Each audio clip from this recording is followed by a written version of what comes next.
चले तो cricket world cup से पहले और नीरज चोपड़ा के एक और गोल से भारतीय स्पिरिट तो पूरी अपलिफ्टेड है। इंडियन मार्केट्स में आज किस तरह का सेशन देखने को मिल सकता है? यूएस मार्केट से ग्लोबल क्यूज तो थोड़े से बेहतर दिख रहे हैं, लेकिन आज ट्रेड स्ट्रैटेजी होनी क्या चाहिए, ये सारी अगले 2.5 घंटे आपके साथ आपकी ट्रेड स्ट्रैटेजी बनाने में हम मदद करेंगे। मैं हूं प्रियंका, मेरे साथ अजय और अभिषेक दिल्ली।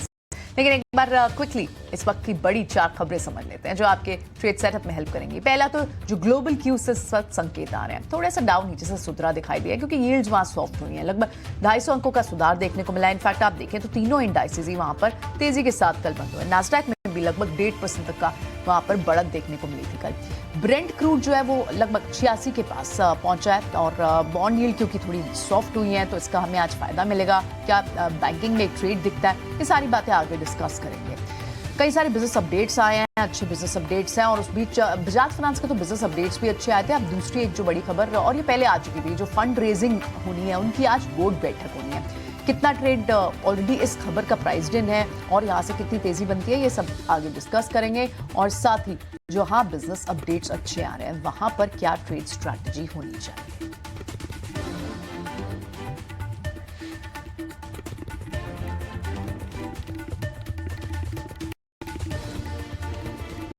लेकिन आगे बढ़ने से पहले जरा ये देख लेते हैं कि बाजार के लिए आज तेजी के ट्रिगर क्या बनेंगे।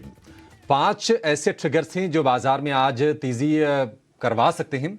एक एक करके आपको बताते हैं। ब्रेंट क्रूड हमने देखा था कि $97 तक पहुंच गया था, लेकिन वहां से फिर से गिर के ये $86 के आसपास आ गया है।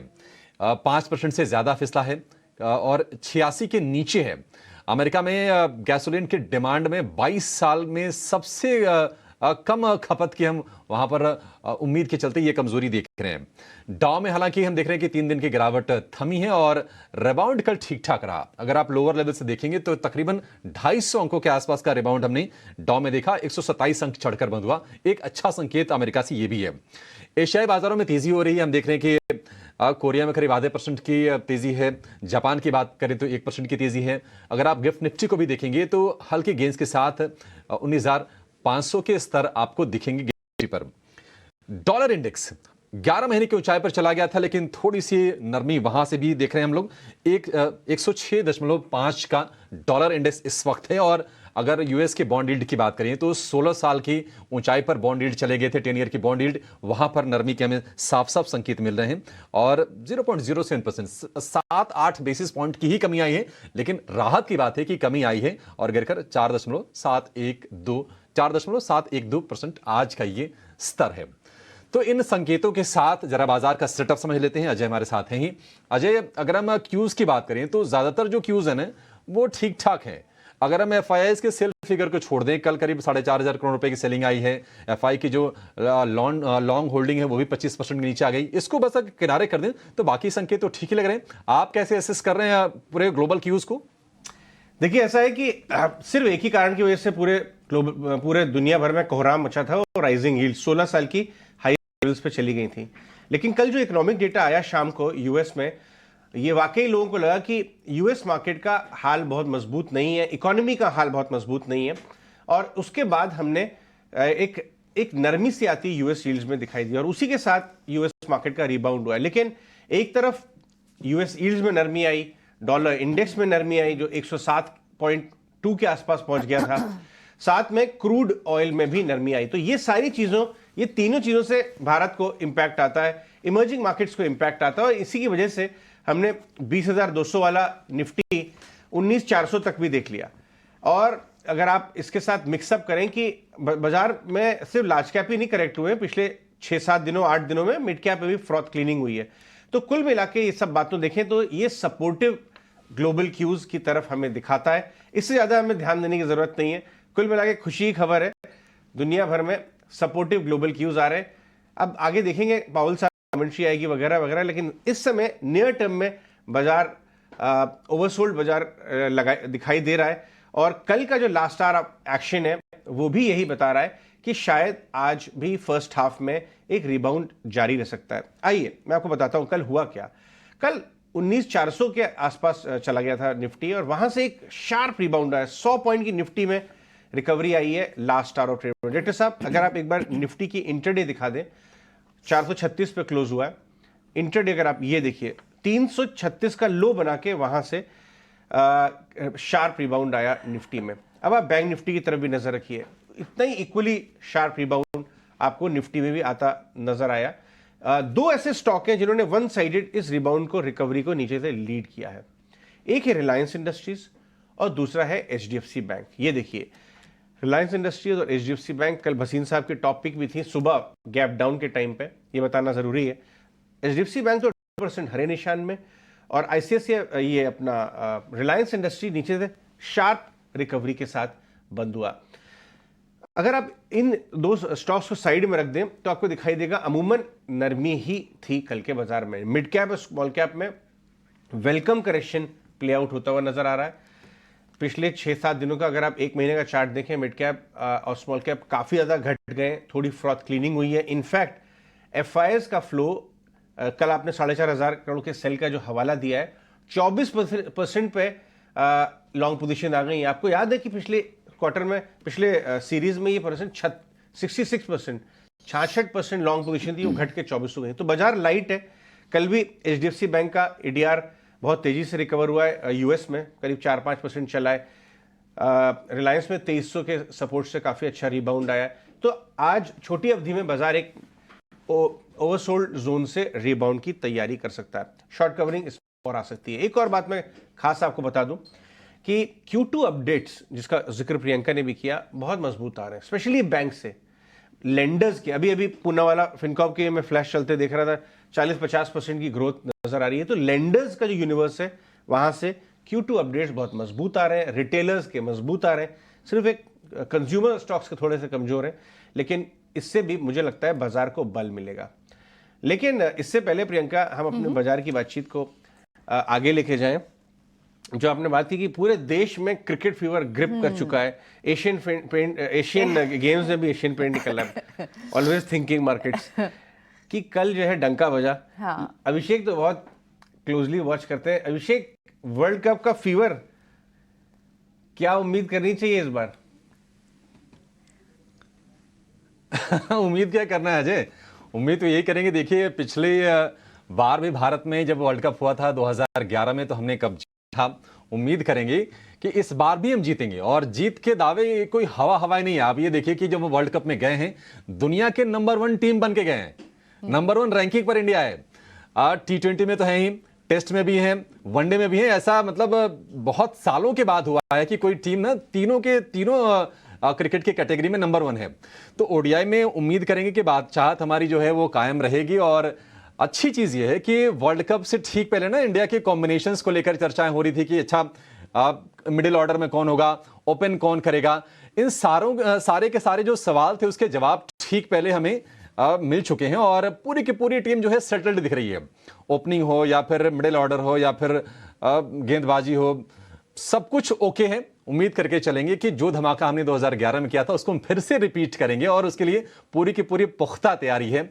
यंगस्टर्स हैं, उसमें काफी अनुभवी प्लेयर्स हैं, स्पिन डिपार्टमेंट भी हमारा काफी मजबूत लग रहा है। तो इस बार की उम्मीद यही है कि जो ये चलने वाला है 45 दिन का जो महाकुंभ है क्रिकेट का, उसमें जीत हमारी होगी।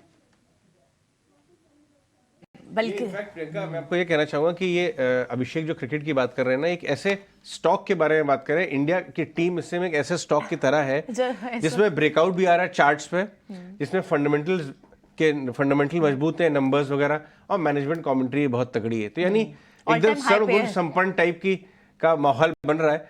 तो उम्मीदें लगाना एकदम वाजिब है, ऐसा कहना है अभिषेक जी का, जो हमारे इन हाउस क्रिकेट एक्सपर्ट है, और मैं उनकी ओपिनियन को बहुत ज्यादा तवज्जो देता हूँ। लेकिन ये बताइए कि एफएनओ डेटा, कैश में भले सेलिंग है, मैं कैश की सेलिंग को बहुत ज्यादा नहीं देखता, कम देखता हूं मैं। एफएनओ में क्या किया एफआईएस ने, लेकिन देखिए कैश की सेलिंग बड़ी तो है, और कई महीनों के बाद इतनी बड़ी सेलिंग देखने को मिली है। लेकिन जहां बाकी, और आप लॉन्ग शॉट रेशियो देखें ना, घटकर सिर्फ 25% रह गई है एफआईएस की, तो वो थोड़ा सा तो एक कंसर्न है ही। दूसरे अगर इंपॉर्टेंट डेटा पॉइंट्स आप देखें, डीआईज ने ऑफ कोर्स कैश मार्केट में वहां बाइंग की है, लगभग 1700 करोड़ प्लस की बाइंग डीआईज की रही है।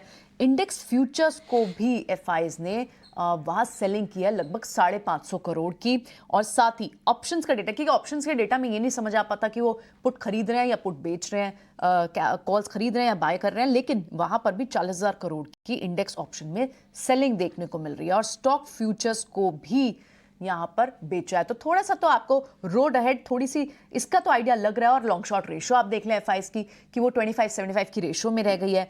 19,400 के पास जिस तरह का जो आप कॉल्स ऊपर की कॉल्स में पुट कॉल रेशो देख रहे हैं, वहाँ से आपको थोड़े से कंसर्न तो ज़रूर दिखाई दे रहे हैं। सितंबर 4 को जो कल लॉन्ग शॉर्ट रेशो रही है, डीआईएस की लॉन्ग शॉर्ट रेशो रही है, आपको लगभग 25-75 का स्प्रेड दिख रहा है। और साथ ही जो दूसरे इंपॉर्टेंट चेंजेस रहेंगे, क्योंकि विक्स में ज़्यादा चेंज हुआ नहीं, 1% का चेंज था, तो ये थोड़ा सा मोटा मोटा डेटा पॉइंट है। लेकिन हम अपने एक्सपर्ट से पूछते हैं कि आज स्ट्रैटेजी बनानी क्या चाहिए, क्योंकि लास्ट आवर में एक थोड़ी सी रिकवरी भी अटेम्प्ट हुई थी, अच्छी खासी रिकवरी मैं तो कहूँगा। 19,335 के आसपास हम चले गए थे और अब बंद हुए हैं 19,435-36 के आसपास। 100 पॉइंट की शानदार रिकवरी, क्योंकि लोगों की जुबान पे 19,200 आ चुका था। लेकिन उसके बाद भी दो हमारे जो महारथी हैं, रिलायंस इंडस्ट्रीज और एचडीएफसी बैंक, उन्होंने बाजार को बहुत शानदार तरीके से खींच के बंद किया। हमारे साथ राहुल घोष और किरण जानी जुड़ रहे हैं बाजार की बातचीत और ट्रेडिंग कॉल्स को आगे लेके जाने के लिए। गुड मॉर्निंग जेंटलमैन, आपका स्वागत है शो में। राहुल नमस्ते, कैसे हैं आप? बताइए कल के लास्ट आवर एक्शन को कैसे आप रीड करेंगे? और मैं लॉन्ग पोजीशन अगर मैं बीटीएसटी करके गया हूं तो आज सुबह रिवॉर्ड बनेगा, होल्ड करना चाहिए या सेल ऑन रैली? नमस्ते और गुड मॉर्निंग।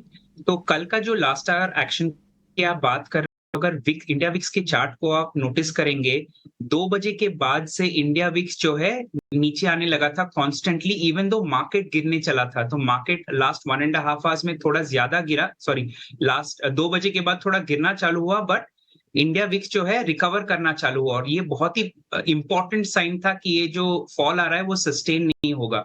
और आप लास्ट फ्यू डेज का पैटर्न नोटिस करेंगे, जब भी इंडिया विक्स बढ़ने लगता है और मार्केट गिर रहा है तो वो सस्टेन्ड गिरावट माना जाता है इंट्राडे। बट जब भी इंडिया विक्स रिकवर कर रहा है और मार्केट गिर रहा है, वो रिकवरी वो डाउनसाइड मूवमेंट कर्टेल कर देता है और रिकवरी हो जाता है इंट्राडे। वही कल हुआ था मार्केट की। अगर आप ब्रॉड बेस्ड टेक्सचर की बात करिए, लास्ट वीक जब शो पे थे मैंने बोला था कि 19,800 के ऊपर शॉर्ट करना चाहिए मार्केट को, क्लियर सेल ऑन रैली है।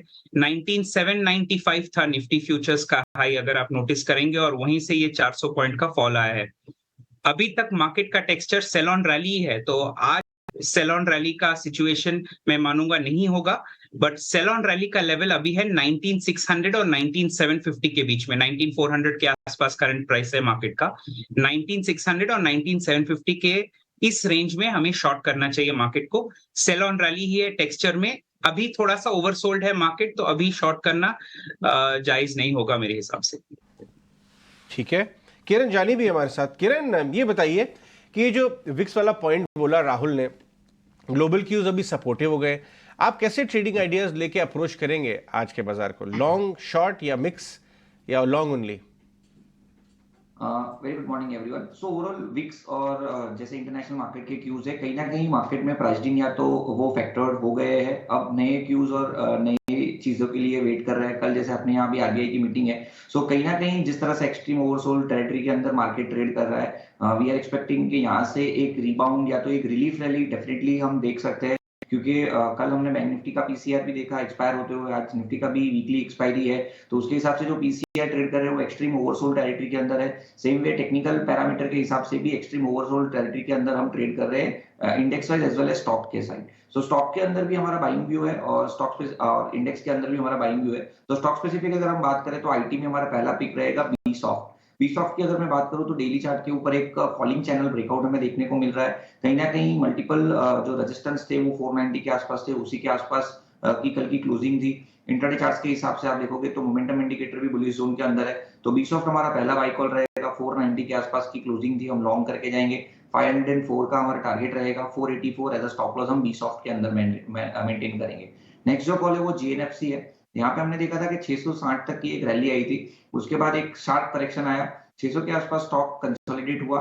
अब यहाँ पे आप इंट्राडे चार्ट्स के ऊपर देखोगे और कल मार्केट में जैसे गिरावट थी, तो उस गिरावट में भी ये स्टॉक काफ़ी स्ट्रांगली खड़ा और मार्केट को आउट परफॉर्म कर रहा था। यहाँ पे भी इंट्राडे चार्ट्स के ऊपर आपको डबल बॉटम पैटर्न ब्रेकआउट देखने को मिलेगा with momentum indicator in bullish zone. So काफ़ी अच्छा सेटअप है। जीएनएफसी का भी 615 के आसपास की क्लोजिंग है। हम लॉन्ग करके जाएंगे, 630 तक के हमारे टारगेट है and 604 as a stop loss हम मेंटेन करेंगे। ठीक है, तो किरण की तरफ से तीनों के तीनों जो शेयर हैं वो खरीदारी वाले, आज दो शेयर हम खरीदारी वाले देख रहे हैं, बिरला सॉफ्ट और जीएनएफसी बाय की कॉल्स किरण की तरफ से। कपिल भी हमारे साथ जुड़ गए हैं। कपिल, बहुत शुक्रिया आपका समय देने के लिए। स्वागत है टी9 स्वदेश पर। आपसे चलिए जानते हैं कि क्या ट्रेडिंग कॉल्स आज के सत्र के लिए हैं आपकी तरफ से। बताइए, आप भी दोनों तेजी वाले खिलाड़ी चुनकर लेकर आए हैं? First of all good morning everyone. बिल्कुल, तो बेसिकली मार्केट एक ओवरसोल्ड टेरिटरी में है, एक सपोर्ट लेवल की ब्रीच है, लेकिन यहाँ पे एक ओवरसोल्ड जोन आ गया है, तो यहाँ से थोड़ी सी गुंजाइश बनती है कि थोड़ा सा पुल बैक हमें देखने मिले। और मैं सेक्टर एंड स्टॉक का चुनाव भी बाइंग की साइड है। और यहाँ पे इस पर्टिकुलर स्टेज पे हम क्या देख रहे हैं कि पिछले जब भी मार्केट ने एक सेल ऑफ दिया हुआ था, तो कुछ एक सेक्टर थे जहां पे उन्होंने काफी अच्छा से रेजिलियंस दिखाया था। लेट्स से आईटी सेक्टर है, तो कल की गिरती हुई मार्केट में भी हमें काफी एक अच्छी रिकवरी वहां पे देखने मिल रही थी। तो यहाँ पे मेरा एक चुनिंदा असर इन्फोसिस का रहेगा। पिछले 3 दिनों से ये स्टॉक अपना जो बेस बना रहा है, उसका जो लो है वो तीनों दिनों से एक ही सेम लेवल पे बन रहा है, और वो सारे के सारे लो अपनी 200 डेज के मूविंग एवरेज के यहाँ पे बन रहा है। टेक्निकली कैंडल वाइज हम देखते हैं तो बुलिश एंगल्फिंग पैटर्न भी यहाँ पे बनाई हुई है। तो यहाँ पे मुझे लग रहा है कि इन्फोसिस में थोड़ी सी एक तेजी हमें देखने मिलनी चाहिए। तो 1450 का लेवल है यहाँ पे, तो 1420 के स्टॉप लॉस हम रख सकते हैं, और ऊपर में 1500 का टारगेट हमें आते हुए देखने मिल सकता है। और दूसरा जो एक सेक्टर है एफएमसी सेक्टर, हालांकि उसमें बहुत ज्यादा ट्रैक्शन नहीं आया हुआ है, लेकिन जब भी मार्केट में एक नर्वसनेस जैसा देखने मिलता है, तो थोड़ा सा रुझान एफएमसीजी सेक्टर्स में थोड़े सा ट्रैक्शन देखने मिलते हैं, और थोड़े से इतने उनके लेवल परिपक्व नहीं हुए हैं, लेकिन यहाँ पे कैचअप रैली मुझे चांसेस देखने मिल रहे हैं। तो दूसरा कॉल मेरा हिंदुस्तान यूनिलीवर पे रहेगा। 2500 के लेवल पे चल रहा है, और ये लेवल इसके 1 साल की जो रेंज रही थी उसके एक लोअर लेवल पे चल रहा है, तो रिस्क और रेशियो यहाँ पे काफी अच्छा बैठता है। तो 2500 के लेवल के यहाँ पे बाय करना बनता है। 2460 का स्टॉप लॉस रहेगा, और ऊपर में 2580 के हमें टारगेट्स आते हुए देखने मिल सकते हैं। जी, सीजी स्पेस से आपकी बेट्स हैं आज। राहुल से भी समझ लेते हैं, राहुल के ट्रेडिंग आइडियाज कौन से स्पेस से हैं। राहुल, तो बेसिकली इस पॉइंट पे ट्रेडिंग आइडियाज देना में 2 चीज ध्यान रखना जरूरी है। एक तो थोड़ा सा रिबाउंड आ सकता है, तो शॉर्ट नहीं कर सकते हैं, और थोड़ा सा rebound very specific stock specific names में ही आ सकता है, क्योंकि शॉर्ट टर्म रिबाउंड होगा as ultimate trend is down only. तो 2 ट्रेड है, वन तो कॉमन है, मेरे कोलीग ने भी कहा, हिंदुस्तान यूनिलीवर पर लॉन्ग जा रहे हैं। पूरा जो डाउन मूव हुआ है उसमें ये स्टॉक सस्टेन किया है, तो करंट मार्केट प्राइस पे लॉन्ग कर सकते हैं। स्टॉप लॉस होगा 2446, और 2 टारगेट होंगे 2570 और 2600।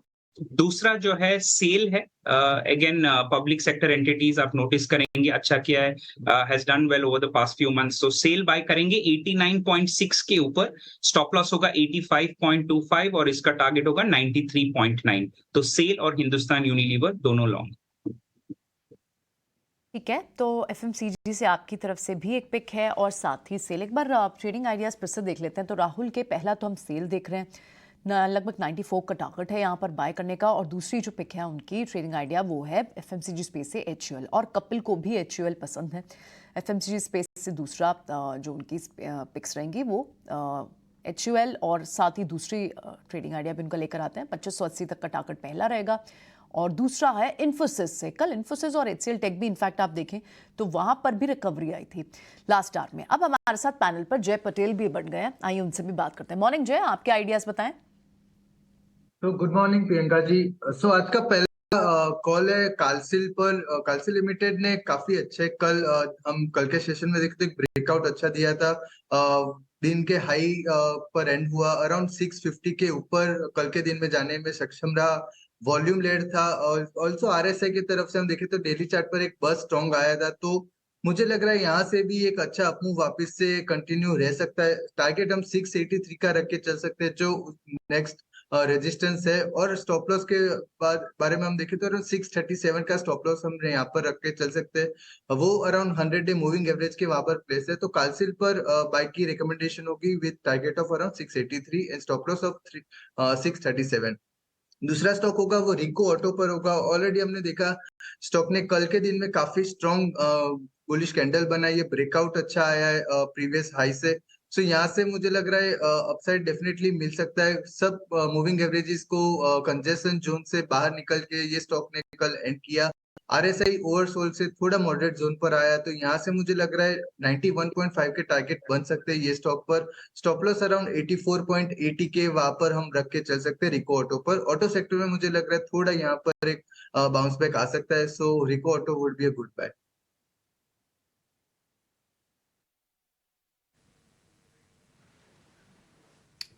ठीक है, तो ये तमाम ट्रेडिंग कॉल्स आपके लिए, और ज़्यादातर मतलब मैक्सिमम हम ये कहेंगे सभी के सभी कह लो ज़्यादा बेहतर है कि ये सब तेज़ी वाले शेयर हैं। और कल थोड़ी सी जो रिकवरी आई है, आज जो क्यूज़ अच्छे हैं, तो निश्चित तौर पर बाजार का मूड भी ठीक रहेगा और एशिया से भी संकेत आज ठीक ठाक ही है।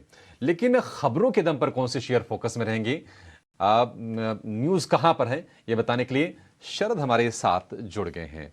लेकिन शरद तो किसी अलग फ्लेवर में आज हैं।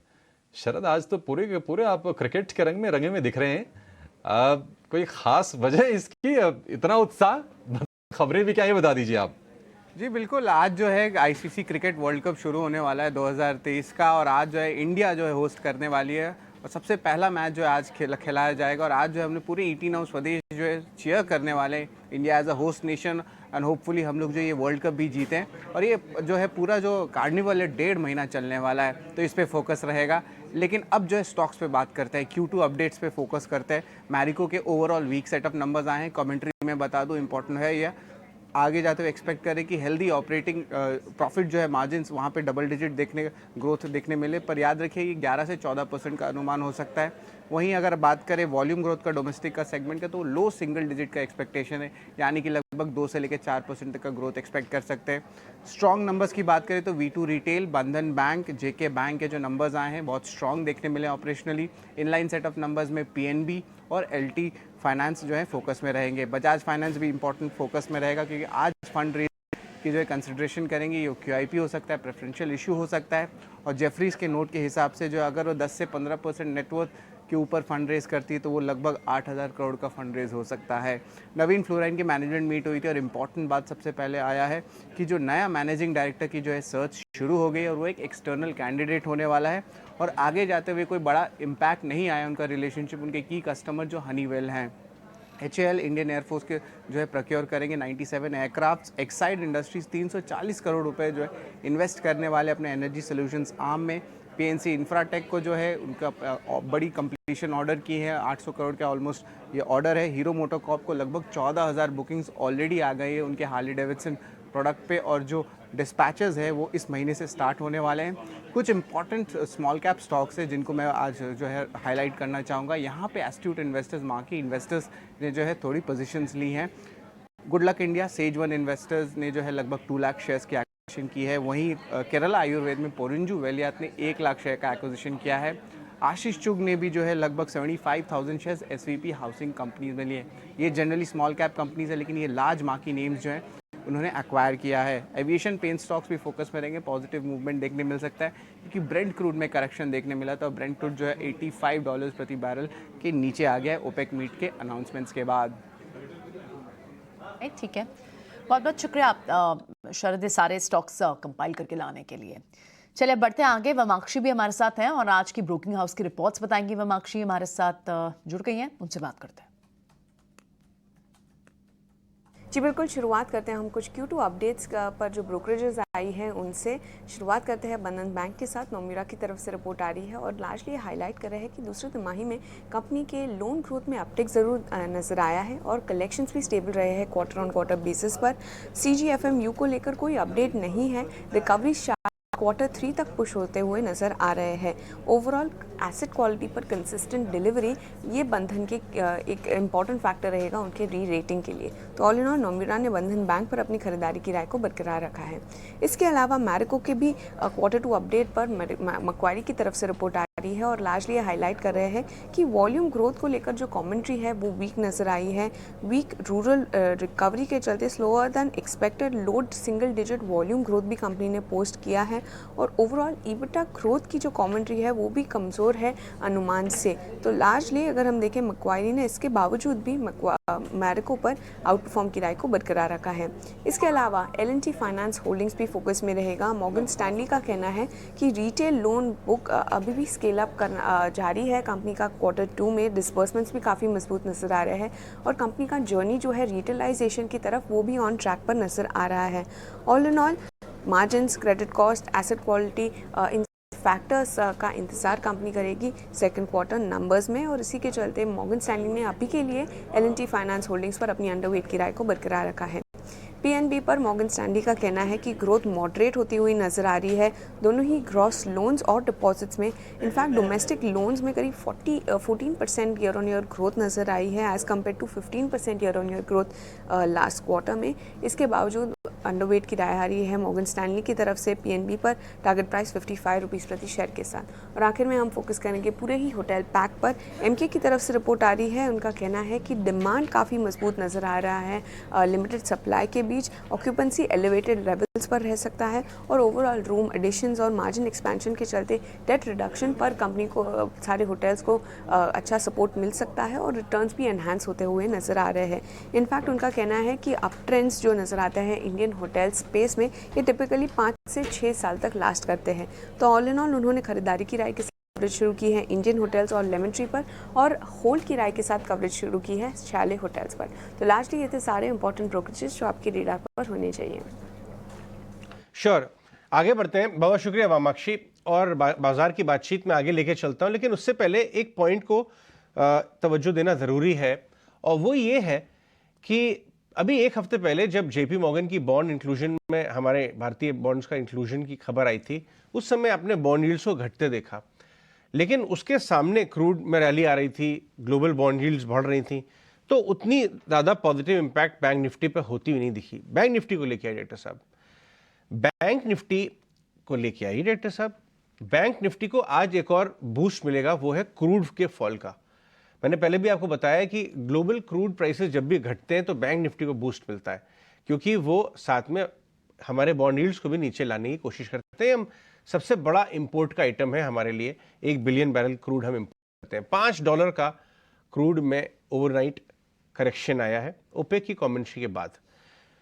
तो ये बैंक निफ्टी जो इस समय करीब 44,000 के जस्ट नीचे बंद हुआ है, इसको थोड़ा बूस्ट मिल सकता है। क्रूड की ग्राफिक्स लेके आइए। तो क्रूड का और बैंक निफ्टी का रिलेशन आज इंपॉर्टेंट होगा और उसके सामने हमने देखा है HDFC बैंक ऑलरेडी ओवरनाइट भी 4% भागा था। लास्ट आवर और ट्रेड में भी HDFC बैंक ने काफ़ी मदद की, बाकी बैंकिंग स्टॉक्स पार्टिसिपेट नहीं किए थे। तो HDFC बैंक में तो एक रिबाउंड दिखी रहा है हमको। कपिल, आपके पास आऊँगा मैं, लेकिन दूसरे कौन से PSU बैंक्स या कोई और दूसरे बैंक्स हैं जो क्रूड की गिरावट का बेनिफिशियरी बन सकते हैं आज, आपको लगता है, जहाँ पे जगह दिखाई दे रही है लॉन्ग ट्रेड के लिए? बैंकिंग साइड अगर मैं कोई स्टॉक को चुनाव करता हूं और PSU बैंक के स्पेसिफिकली, तो मुझे यहाँ पे कैनरा बैंक का ही एक ओवरऑल स्ट्रक्चर में काफी टाइम से एक पसंद करता आया हूँ, क्योंकि इसका एक लॉन्ग टर्म 6 से 7 साल के जो फॉलिंग ट्रेंड लाइन थी उसका ब्रेकआउट था और वहां पे हमें बुलिश कंटिन्यूएशन साइन मिल रहा है। पिछले कुछ दिनों से PSU बैंक्स में कल के दिन में काफी अच्छा प्रेशर मिला था, लेकिन उस प्रेशर के चलते हुए स्टॉक ने जो अपनी रेंज बनाई थी ऊपर में 385 से लेकर 370 तक के नीचे की, तो वो अपने लोअर रेंज पे आ गया है। तो और लोअर रेंज पे आते ही वो अपनी शॉर्ट टर्म मूविंग एवरेज का सपोर्ट भी ले रहा है यहाँ पे। तो मुझे लग रहा है कि यहाँ पे थोड़ा सा हमें एक रिकवरी देखने मिल सकती है। बैंक पर नजर रखिए। और एक और लेंडर्स की हम बात कर ही रहे हैं, तो राहुल के पास मैं पूनावाला फिनकॉर्प डिस्कस करना चाहूंगा। पूनावाला फिनकॉर्प का अभी 5 मिनट पहले Q2 बिजनेस अपडेट चल रहा था। रेटर साहब, अगर आप वो लेके आए, स्टॉक में 450 के लेवल से एक अच्छी पुल बैक हमने देखी है, करीब इस समय 375-76 के आसपास आ गया है। अगर हम 6 महीने का ग्राफ दिखा सकें तो एकदम कैप्चर हो जाएगा कैसे 450 से घट के स्टॉक 375-76 पे आया है। अब जो Q2 अपडेट आए उससे क्या सपोर्ट मिल सकता है? क्या आपको लगता है राहुल, इसमें एक लॉन्ग ट्रेड की गुंजाइश बन रही है? Q2 अपडेट तो बड़े मजबूत आए हैं। तो अगर आप चार्ट स्ट्रक्चर को देखेंगे तो एक लंबा कंसोलिडेशन हुआ है और ब्रेकआउट का कैंडिडेट बिल्कुल है, बट 386 के ऊपर, आइदर 385 के ऊपर क्लोजिंग होना है या 386 387 के ऊपर आप लॉन्ग कर सकते हैं, क्योंकि ये ब्रेकआउट डाउनवर्ड ट्रेंडिंग चैनल का अपसाइड में ब्रेकआउट होगा और एक कंसोलिडेशन का भी ब्रेकआउट होगा। तो 387 के ऊपर लॉन्ग कर सकते हैं, बहुत ही छोटा स्टॉप लॉस होगा 374 पे, और टारगेट एक्सपेक्ट कर सकते हैं 395 399। ठीक है, 395 और 399 ये दो लक्ष्य पूनावाला फिनकॉर्प के लिए। किरण, ओएनजीसी भी आज फोकस में निश्चित तौर पर रहेगा, क्योंकि जिस तरह से क्रूड के दाम गिरे हैं, $86 के आसपास आ गए हैं, और हमने देखा था कि जब भाव गिर के 91 के आसपास आए थे ना, तो परसों के सत्र में हमने एक बड़ा करेक्शन देखा था ओएनजीसी के भाव में। 2 दिन से ये शेयर गिर रहा है, आज थोड़ी सी रफ्तार हो सके तो और बढ़ जाएगी। क्या सलाह देंगे आप ओएनजीसी को लेकर? 183 का भाव है। अगर हम बात करें और जिस तरह से क्रूड ऑयल के प्राइसेस के अंदर भी हम एक करेक्शंस देख रहे हैं, चांसेस है कि एक ओएनजीसी में भी थोड़ा बहुत प्रॉफिट बुकिंग हम देख सकते हैं। Already rising trend line breakdown हम देख चुके हैं। 2 दिन से स्टॉक अपनी 20 डेज मूविंग एवरेज के नीचे भी ट्रेड कर रहा है, और इसके अगर इंट्राडे चार्ट्स देखोगे तो इंट्राडे चार्ट्स के ऊपर कहीं ना कहीं डबल टॉप पैटर्न हमें देखने को मिल रही है। तो थोड़ा नर्वसनेस या तो प्राइस करेक्शन इसमें कंटिन्यू रह सकता है। ओवरऑल जिस तरह के चार्ट है, जब तक ये स्टॉक अब 186 के ऊपर नहीं निकलता है ओएनजीसी, तब तक चांसेस है कि इसमें प्रॉफिट बुकिंग वो कंटिन्यू रहेगा। कहीं ना कहीं जो सपोर्ट हम देख रहे हैं वो 176 से 174 के बीच में। मेरे हिसाब से करंट मार्केट प्राइस पे हमें जल्दबाजी नहीं करनी चाहिए, वेट एंड वॉच कीजिए। इधर इसको 186 के ऊपर निकल जाने दीजिए, या तो फिर नीचे में 176 के आसपास इसमें लॉन्ग इनिशिएट कर सकते हैं। As of now price correction continue रह सकता है।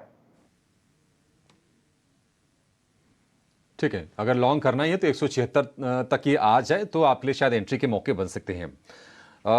राहुल, आईएक्स के लिए एक अच्छा अपडेट है कि ओवरऑल जो वॉल्यूम है उसमें 13% का उछाल है साल दर साल के आधार पर, और रियल टाइम मार्केट वॉल्यूम की बात करें तो उसमें 33% का उछाल है, ये भी सालाना आधार पर। तो एक बढ़िया अपडेट्स आए हैं। हालांकि शेयर हम देख रहे हैं कि 2 दिन से थोड़ा सा करेक्टिव वाले फीज में है।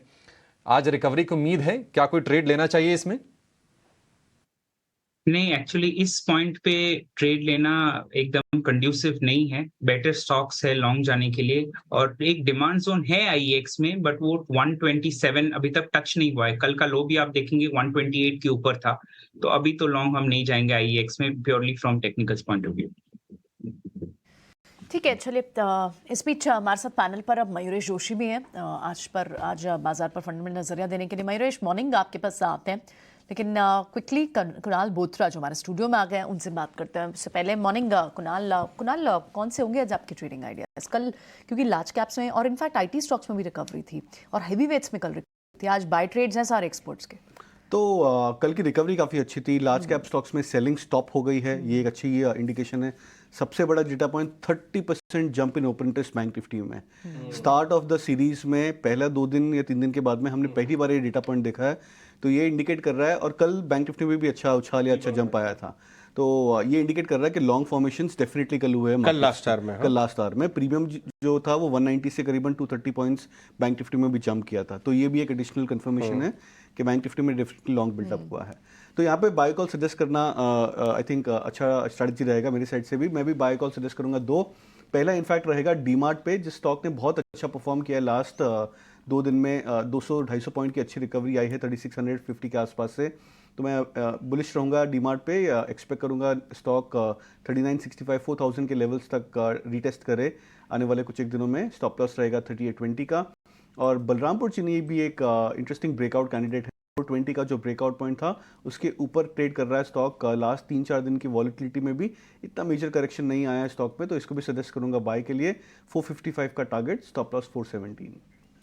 ठीक है, और राइट कुणाल, बहुत बहुत शुक्रिया। आप मिड कैप स्पेस से मैंने पिक्स लेकर आई हैं, और बलरामपुर चीनी आपके रडार पर रहेगा। आज सारी बाय कॉल्स ही हैं हमारे पास, लार्ज कैप की भी कई सारी पिक्स आई हैं। शुक्रिया बहुत बहुत। ठीक है, तो देखते हैं अब सारी पिक्स तो हमारे पास आ गई हैं। मयूरेश जोशी भी है हमारे साथ, उनसे भी बात करते हैं। मयूरेश, मैरिको का जो एक बिजनेस अपडेट आया और उसके बाद आप देखिए उस पर मैक्वारी की रिपोर्ट्स भी आई हैं, क्योंकि थोड़ा सा तो वॉल्यूम ग्रोथ को लेकर कंसर्न था और रूरल कंजम्पशन को लेकर बातें हो रही थी कि शायद सेकेंड हाफ तक थोड़ा सा पिकअप होना शुरू होगा रूरल ग्रोथ पर। लेकिन अब भी आप देखें तो ये कहीं ना कहीं वीक वॉल्यूम ग्रोथ की कॉमेंट्री है। क्या और एट द सेम टाइम आप देखें तो डिफेंसिव बेट्स इस वक्त HUL, नेस्ले, इन सब पे भी की जा रही है, लेकिन क्या मैरिको को आज इसका नुकसान झेलना पड़ सकता है? Morning Priyanka, morning Ajay, good morning to everyone on the panel. तो पहले तो आपको 2 वर्ष की आपकी जो बर्थडे हुई थी उसके लिए बहुत बहुत शुभकामनाएं। फाइनेंशियल लिटरेसी जिस तरह से आप स्प्रेड कर रहे हैं, I think every Indian should become a millionaire, ये मेरा मानना है और आपका चैनल आई थिंक वो भी इसे कर रहा है। तो आप ही की टैगलाइन में रिपीट करूंगा, ये भारत का समय है। तो हैविंग सेड दैट, मुझे लगता है कि जो मैरिको के अपडेट्स आए थे वॉल्यूम्स को लेके, थोड़े आई थिंक निराशाजनक जरूर रहे हैं, बट एक्सपेक्टेशन यही है कि सेकंड हाफ में जो एक रिकवरी की उम्मीद काफी FMCG कंपनीज लगा के बैठे हैं, that should now start translating. इसमें सिर्फ 2 रिस्क फैक्टर्स में देखता हूँ। एक, डेफिशिएंट मॉनसून्स के कारण जो एक रूरल डिस्क्रिशनरी स्पेंडिंग और रूरल डिमांड में जो रिकवरी की हम एक वी-शेप्ड रिकवरी की उम्मीद कर रहे थे, वो शायद स्टैगर्ड मैनर में आए। The government will obviously work out, MSP prices जरूर आएंगे, रूरल सपोर्ट डेफिनेटली मिलेगा, जिसके वजह से स्पेंडिंग स्पर्ट डेफिनेटली आ सकता है। दूसरा, आई थिंक जो एक रिटेल डिस्ट्रीब्यूशन स्प्रेड है काफी FMCG कंपनीज का, एक जो डायरेक्ट रीच कह रहे हैं, और एक ऑमनी प्रेजेंस चैनल्स जो ये यूज कर रहे हैं इंक्लूडिंग द डिजिटल टूल्स, ये ऑब्वियसली टॉप लाइन वॉल्यूम और वैल्यू ग्रोथ को सपोर्ट करेगा। इन्फ्लेशनरी इम्पैक्ट जो पिछले तिमाही में झेला था काफी कंपनीज में, शायद थोड़ा स्टिकी रहे, बट Q4 से मुझे लगता है कि even that should start improving. तो शायद 1-2 क्वार्टर टफ रहे मैरिको के लिए, FMCG companies in general as far as volume trends are concerned, but longer term structural story शायद अभी भी बरकरार। रियल एस्टेट डेवलपर्स के भी देखिए कुछ Q2 अपडेट्स आ रहे हैं। लोधा मैक्रोटेक डेवलपर्स का कलेक्शन बढ़ा है, Q2 अपडेट बहुत मजबूत दिखाई दे रहा है। इनफैक्ट इनकी कमेंट्री जता रही है कि इन्होंने अपना काफ़ी टारगेट अहेड ऑफ टाइम भी पूरा कर लिया है। शोभा के भी Q2 अपडेट्स आ रहे थे। रियल एस्टेट में कुछ आप खेलेंगे क्या? जय, आप बताइए, रियल एस्टेट में रिबाउंड को अगर खेलना है तो कौन से स्टॉक पे बेट करना चाहिए? तो रियल एस्टेट के रिबाउंड को खेलने के लिए आई गेस DLF मुझे अच्छा प्लेस लग रहा है, क्योंकि शोभा और थोड़ा गोदरेज प्रॉपर्टीज में थोड़ा हमने डाउनसाइड रिट्रेसमेंट देखा हुआ है। तो यहाँ पर DLF में काफी अच्छा स्ट्रक्चर बन के आ रहा है। रेजिस्टेंस के पास ऑलरेडी चल रहा था, कल के दिन में थोड़ा डिप दिखा, बट वापस से मुझे लग रहा है वो स्ट्रक्चर कंटिन्यू हो सकता है। ऑल टाइम हाई की तरफ DLF पे बढ़ोतरी हो सकती है। दिल्ली के साइड में वहां पर काफी एक मोमेंटम चल रहा है रियल एस्टेट के प्राइसेस को लेके या इवन डिमांड को लेके। तो DLF पहला एक पिक होगा रियल एस्टेट के साइड।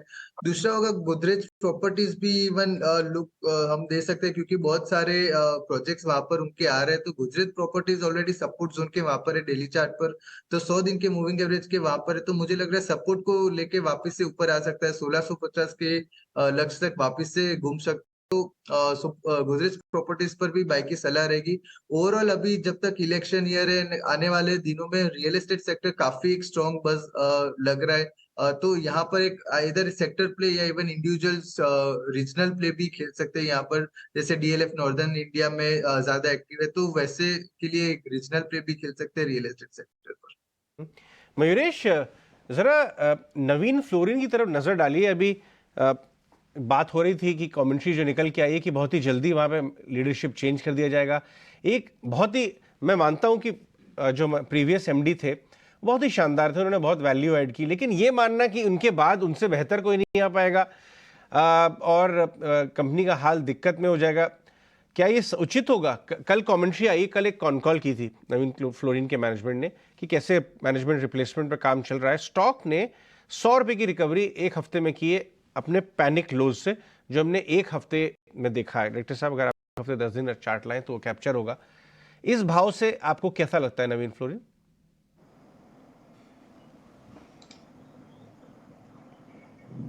मयूरेश, सॉरी अजय, मेरे लिए था जी।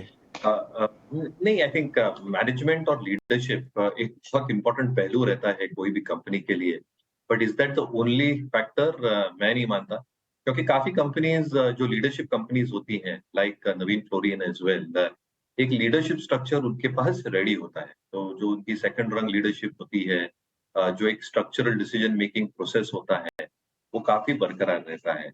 तो जो झटका ये स्टॉक ने लिया था because of the change that is expected to happen, और जो हम उम्मीद लगाए बैठे हैं कि कौन आ सकता है, ये आई थिंक एक चेंज है जो प्राइस ने जेस्टेट कर दिया है।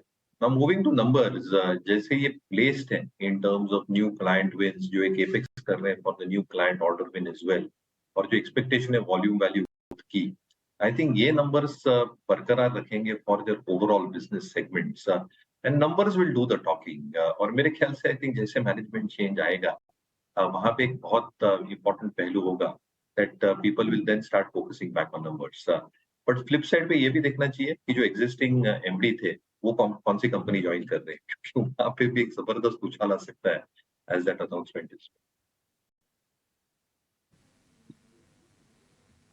ठीक है, नवीन फ्लोरिन पर ये भी, लेकिन पीएनबी पर एक राय आपसे चाहेंगे किरण, क्योंकि ये शेयर लगातार चला है, हम 90 रुपए के स्तर के बातचीत भी कर रहे हैं और स्ट्रॉन्ग मूव्स हमने देखे हैं। तब जो सेकंड लाइनअप वाले जो बैंक्स हैं, कल हालांकि हमने देखी 4% की कमजोरी, 80 रुपए का भाव है, लेकिन मॉर्गन स्टैनली की जो रिपोर्ट है उन्होंने जो टारगेट दिया है वो दिया 55 रुपए का। अंडरवेट की जो रेटिंग बरकरार रखी है, और रीजंस ये हैं कि ग्रॉस लोन की बात करें या फिर डिपॉजिट की बात, वहां पर ग्रोथ थोड़ी सी सुस्त पड़ी है, थोड़ी धीमी पड़ी है। तो जो लोग एंट्री कर चुके हैं 60 रुपए के भाव पर, 65 रुपए के भाव पर, क्या वो प्रॉफिट टेकिंग कर लें? कल की गिरावट के बाद क्या कॉन्फिडेंस आपका भी थोड़ा सा हिला है पीएनबी को लेकर? सो ओवरऑल पीएनबी की अगर हम बात करें तो एक आपने जैसे बताया कि एक एक्सट्रीम बुलिश मूव हमने देख लिया है। कहीं ना कहीं 64-65 के आसपास स्टॉक कंसोलिडेट हुआ, वहां से second round of bull run में देखा ऊपर में कहीं ना कहीं 82-83 तक के लेवल्स आए। अब वहां से प्रॉफिट बुकिंग मूव आना स्टार्ट हुआ है। सो कहीं ना कहीं मेरे हिसाब से 78-76 का जो लेवल है वो हमें देखना रहेगा। अगर 76 के नीचे चला जाता है तो मेरे हिसाब से फिर हमें प्रॉफिट बुकिंग कर लेना चाहिए। तो जिनके पास भी ये स्टॉक है होल्डिंग में, उनको डेफिनेटली 76 का एक स्ट्रिक्ट स्टॉप लॉस मेंटेन करना चाहिए। जैसे ही ये 76 का लेवल ब्रेक होगा तो there are very good chances कि हम 66-64 तक के जो पुराने रेजिस्टेंस लेवल थे वहां तक फॉल हो सकते हैं। As of now momentum indicator bullish zone में है, इसीलिए मुझे लग रहा है कि एक बार के लिए थोड़ा ब्रीदिंग दीजिए स्टॉक को। 76 का आप स्टॉप लॉस मेंटेन कीजिए, जब तक 76 ब्रेक नहीं होता है तब तक पीएनबी डेफिनेटली होल्ड रख सकते हैं। अगर 76 ब्रेक हो गया तो फिर इसमें आप 66-64 तक के लेवल्स देख सकते हैं। तो एज ऑफ नाउ जिनके पास है वो होल्ड रख सकते हैं। नया बाइंग के लिए मेरे हिसाब से थोड़ा वेट एंड वॉच कीजिए। ठीक है, पीएनबी पर ये व्यू। मयूरेश जी, आपसे राय जानना चाहेंगे ना केरला आयुर्वेद पर। हालांकि छोटे साइज की कंपनी है, 160 करोड़ का मार्केट कैप है, लेकिन लगातार 5 दिन से इसमें सीढ़ियां बन रही है तेजी वाली। 5% के अपर सर्किट पे ये चल रहा है, और खबर ये आई है कि इसमें पोरेंजो वेलियत ने भी स्टेक लिया है। बल्क डील में करीब करीब 1 लाख शेयर खरीदे हैं पोरेंजो ने। केरला आयुर्वेद, मतलब इस कंपनी की आपने स्टडी किया है, कोई जानकारी आप शेयर करना चाहेंगे, और क्या सलाह देंगे निवेशकों को? Fortunately, हमारे कवरेज यूनिवर्स में sorry won't be able to.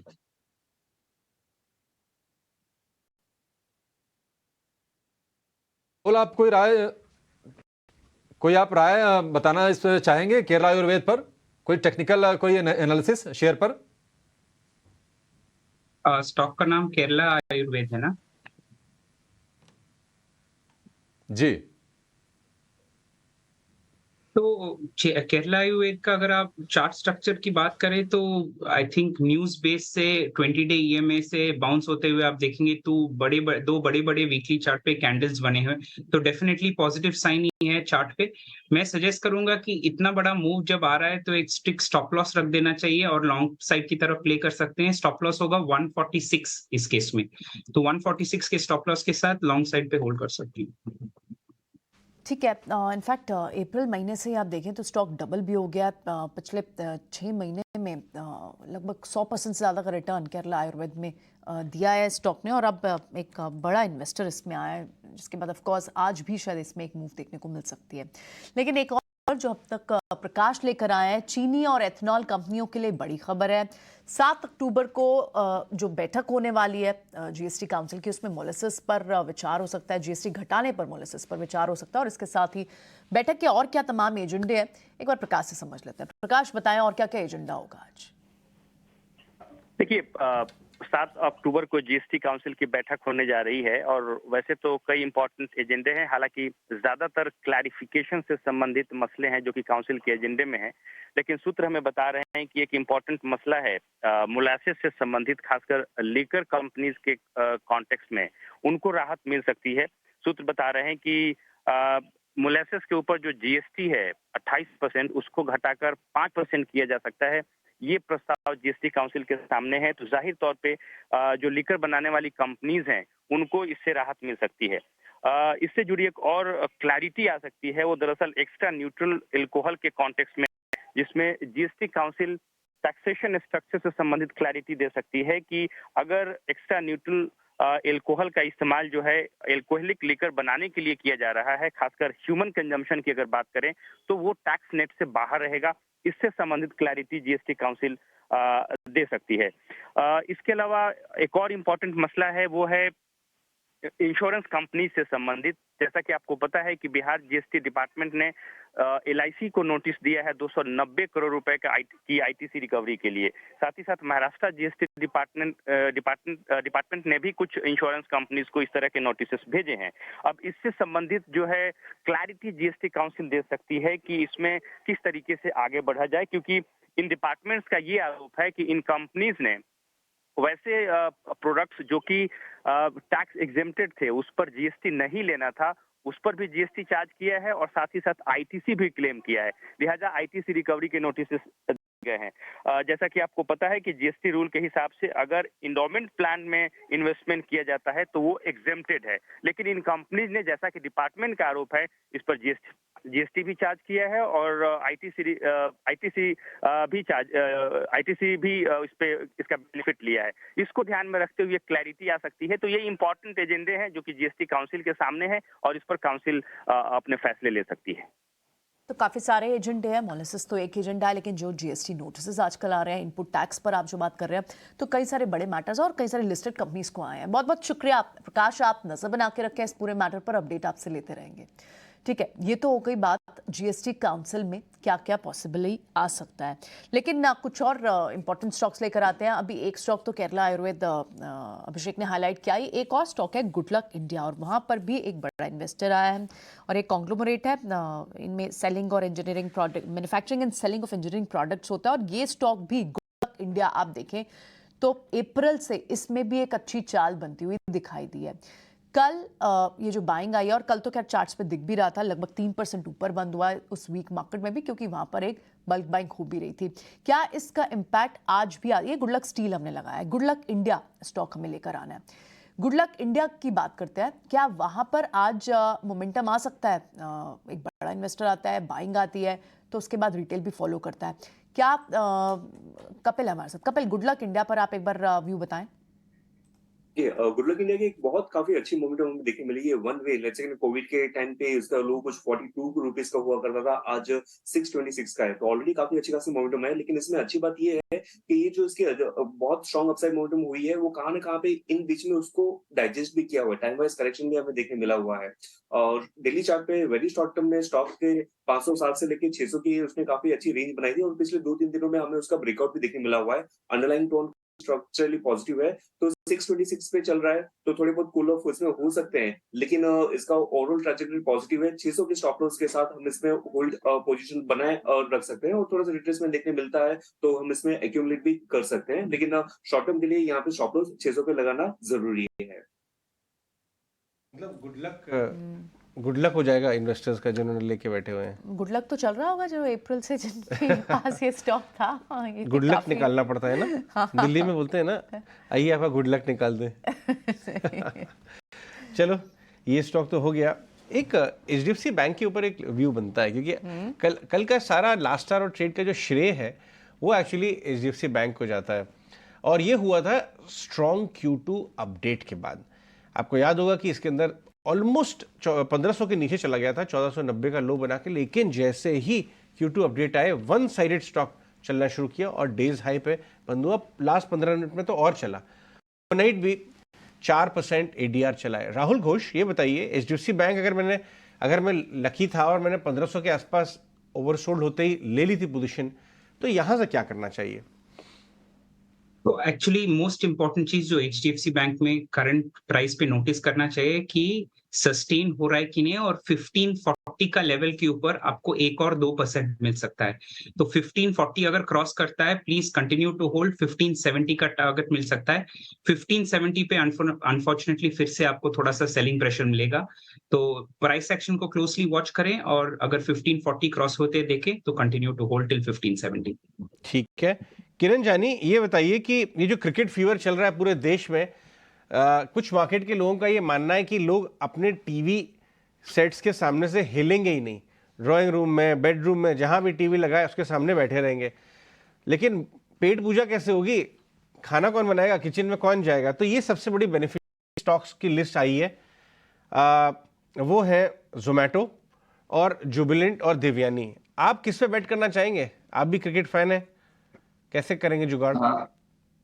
Yes definitely. तो पहले अगर स्टॉक्स की बात हम करें तो जिस तरह से आपने बोला कि क्रिकेट सीजन स्टार्ट हो रहा है, या तो जो भी है स्पोर्ट्स सीजन स्टार्ट हो रहा है, साथ ही साथ फेस्टिवल भी हो रहा है। जैसे नेक्स्ट वीक से नवरात्रि एंड ऑल भी स्टार्ट होने वाला है। सो कहीं ना कहीं ये एक मिक्सचर डेफिनेटली स्टॉक्स के, जितने भी स्टॉक्स के नाम आपने लिए, इन सबके लिए बेनिफिट रहेगा। तो हमारा जो प्रीफर्ड पिक रहेगा वो डेफिनेटली जुबिलेंट फूड रहेगा पहले, क्योंकि उसमें प्राइस वाइज करेक्शंस काफी एक हो चुका है। अब वो प्राइस वाइज करेक्शंस के बाद की जो एक रिलीफ रैली है उसमें से भी ब्रेकआउट हमें देखने को मिल रहा है। राइजिंग चैनल के अंदर ट्रेड कर रहा है, कहीं ना कहीं मोमेंटम इंडिकेटर वापस बुलिश जोन के अंदर आने की कोशिश कर रहा है। सो जब से ये स्टॉक 500 के ऊपर आया है, हमारा जो अट्रैक्शन है वो काफी स्टॉक के ऊपर, ऑलरेडी हमने हमारे क्लाइंट्स और एसोसिएट को ये स्टॉक में रिकमेंडेशन किया है। 530 के आसपास की क्लोजिंग है। कोई भी डिप आता है या करंट मार्केट प्राइस से हम करके जाएंगे, 500 रुपए के नीचे का आप स्टॉप लॉस मेंटेन कीजिए।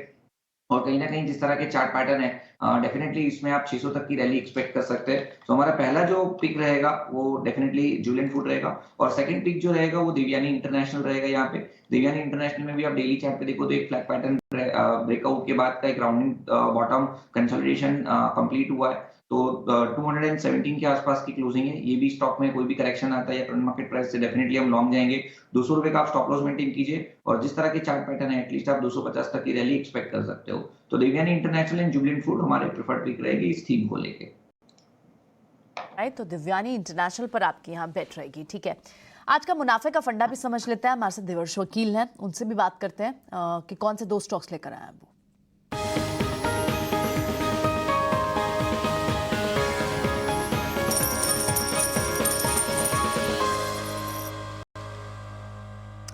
मॉर्निंग देवर्ष, बताएं कौन से स्टॉक्स हैं आपके आज के?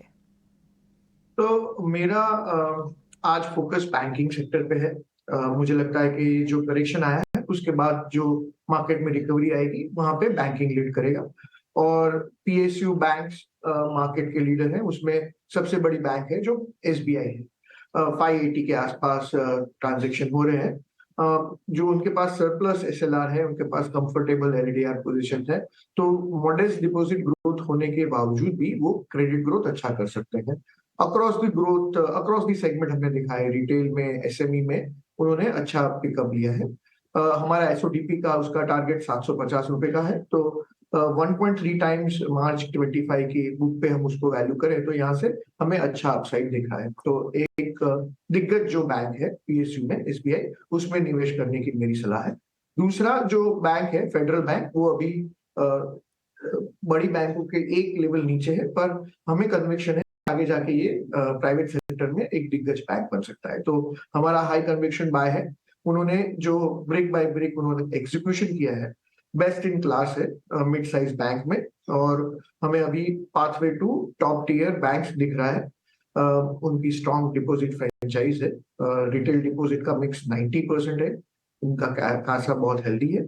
और अभी जो बैंकिंग में इन्वेस्टर्स निवेश कर रहे हैं, निवेश करने की सोच रहे हैं, वहां पे प्राइवेट सेक्टर में ये अभी भी हमें 1.5 टाइम्स एडजस्टेड बुक वैल्यू पे काफी अच्छी अट्रैक्टिव वैल्यूएशंस पे मिल रहा है। इसलिए 175 के टारगेट से फेडरल बैंक में भी इन्वेस्ट करना चाहिए।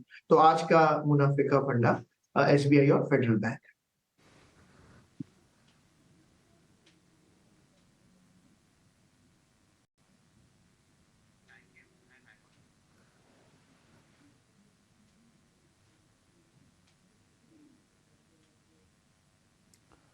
SBI और फेडरल बैंक भी जो आपके पोर्टफोलियो में होने चाहिए, ठीक है। और ठीक है, तो बैंक्स पर आज के लिए वैसे भी ट्रेडिंग के लिहाज से नजर रहेगी कि आज वहां पर किस तरह का मूव आता है। एक बार आईटी स्टॉक्स पर भी एक व्यू लेते हैं कल, क्योंकि हमने नास्डैक में भी अच्छा रिबाउंड देखा और आप कल देखें तो लास्ट राउंड में रिकवरी में अगर हेवी वेट्स रिकवर हुए थे तो Infosys, HCL tech, large cap में उनमें भी आपको एक रिकवरी दिखी थी।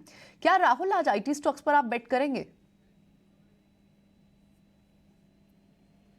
बहुत ही शॉर्ट टर्म के लिए लॉन्ग साइड पे प्ले किया जा सकता है। पहले डिस्क्लेमर दे देना चाहता हूँ, तो स्टॉक स्पेसिफिक इन्फी जैसे आप लॉन्ग प्ले कर सकते हैं, बट सिर्फ 1 या 2% का अपसाइड बचा हुआ है, क्योंकि फिर से एक सप्लाई जोन है उसके बाद जिससे सेलिंग आ सकता है। तो बहुत शॉर्ट टर्म बाउंस के लिए मेरे राय से आईटी सेक्टर अभी प्ले कर सकते हैं। लॉन्ग टर्म के लिए थोड़ा वेट करना चाहिए आईटी सेक्टर में एंटर करने के लिए। सोशल मीडिया के दौर में बेशक सूचनाओं की रफ्तार बढ़ गई है, लेकिन इसी रफ्तार से उठे हैं खबरों की क्रेडिबिलिटी पर सवाल। फाइनेंशियल इन्फ्लुएंसर्स ने भी कंफ्यूजन को कर दिया है दोगुना। 2 साल पहले दर्शकों के बीच भरोसा बनकर आया ईटी नाउ स्वदेश। हमने न सिर्फ बाजार, इकोनॉमी और आपकी जेब से जुड़ी सटीक खबरें दी, बल्कि ऐसे एक्सपर्ट्स के जरिए निष्पक्ष विश्लेषण किया जिन्हें बाजार करता है सलाम। हमने खबरों के साथ साथ आगे के मौकों और खतरों को लेकर भी आगाह किया। वो ये है कि सूत्र में यही बता रहे हैं कि ईटी नाउ स्वदेश ने सबसे पहले आपको जानकारी देश की ग्रोथ स्टोरी में भागीदारी देने का सबसे सशक्त मंच बना ईटी नाउ स्वदेश। हमारा विश्वास है हमारे मजबूत इरादों से आप बढ़ेंगे और आप बढ़ेंगे तो देश भी बढ़ेगा। ईटी नाउ स्वदेश, बदलो बढ़ो देश के साथ। ईटी नाउ देश को यशस्वी 2 साल पूरे करने के लिए बहुत बहुत शुभकामनाएं और शुभेच्छाएं देता हूं।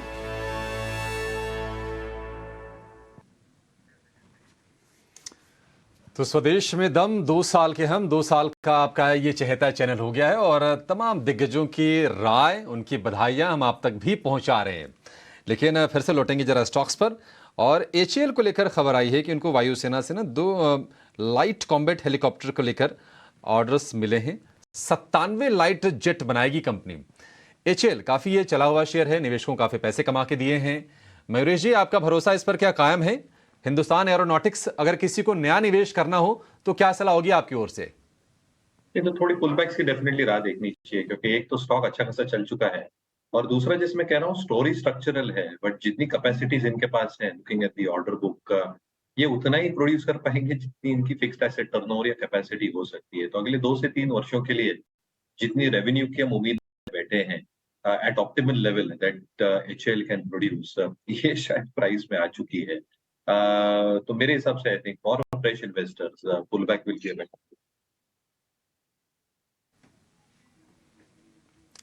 ठीक है, HAL को लेकर ये व्यू। बजाज फाइनेंस भी फोकस में रहेगा, हालांकि ये खबर पहले आ गई थी कि 5 अक्टूबर को इनकी बोर्ड बैठक होगी और उसमें पूंजी जुटाने पर विचार होगा। लेकिन उसके बाद कुछ और डेवलपमेंट्स आए जिन्होंने स्टॉक्स को, हमने देखा कि थोड़े से जान फूंकने का काम किया था। AUM के नंबर आए, डिपॉजिट ग्रोथ के नंबर आए, तो बजाज फाइनेंस आज फिर से फोकस में रहने वाला है ये शेयर। किरण, क्या सलाह देंगे बजाज फाइनेंस को लेकर? क्या इसमें तेजी कर सकते हैं? कल हमने थोड़ी सी नरमी देखी है इसमें। बजाज फाइनेंस की अगर हम बात करें तो डेली चार्ट के ऊपर एक स्ट्रॉन्ग पैटर्न ब्रेकआउट हम देखने को मिल रहा है। कल न्यूज के चलते हुए हमने देखा था कि स्टॉक गैप अप हुआ लेकिन सस्टेन नहीं कर पाया, कहीं ना कहीं लोअर लेवल्स के ऊपर आके सस्टेन हुआ है। लेकिन ओवरऑल चार्ट पैटर्न देखते हुए कप एंड पैटर्न ब्रेकआउट हमें देखने को मिल रहा है। 7800 7700 इसका एक्यूमुलेशन जोन रहेगा। सो हमारी तरफ से तो बाइंग की सलाह रहेगी करंट मार्केट प्राइस से। ओवरऑल जो हमें स्टॉप लॉस मेंटेन करना है वो 7700 के नीचे का मेंटेन कीजिए और थोड़े लंबे समय तक सोचिए। आप 1 से 2 महीना अगर आप होल्ड कर सकते हो तो ही आप बाई कीजिए 7700 की स्टॉप लॉस के साथ। बस जिस तरह का चार्ट पैटर्न है डेफिनेटली आप इसमें 8000 प्लस की टारगेट एक्सपेक्ट कर रहे हो आने वाले 1 से 2 महीने में। सो हमारी तरफ से काफी बुलिश स्टॉक है डेली चार्ट के हिसाब से। 7700 के स्टॉप लॉस के साथ आप करंट मार्केट प्राइस से बाई कर सकते हो। रिलायंस इंडस्ट्रीज कल 2300 रुपए के भाव से नीचे गया, बेहद ओवरसोल्ड और वैल्यू जोन के अंदर गया और उसके बाद एक शानदार रिकवरी हमने रिलायंस इंडस्ट्रीज में देखी। और अभी खबर ये भी आई है कल कि वो स्वैपेबल EV बैटरीज के कारोबार में उतर रहे हैं, चाहे वो आप अपने घर के इन्वर्टर्स में स्वैप करना चाहते हैं या इवन आपने ईवी व्हीकल्स में, तो ईवी के कारोबार में तुरंत वो उतरना चाह रहे हैं। और खैर रिन्यूएबल्स और ग्रीन एनर्जी तो उनका फोकस है ही है। तो रिलायंस इंडस्ट्रीज से अगर बात करें, यहाँ से क्या ट्रेड बन सकता है कपिल? ने काफी अच्छा एक करेक्शन दिया हुआ है। जो एक साल की उसने रेंज बनाई हुई थी, तो उसके यानी मिडिल लेवल तक तो ये स्टॉक पहुंच ही गया है। खासतौर पे 2300 का जो लेवल है, वो पहले के टाइम का जो उसने स्टॉक ने ब्रेकआउट दिया था और काफी टाइम में उसने बेस बनाया था, वही लेवल पे चल रहा है।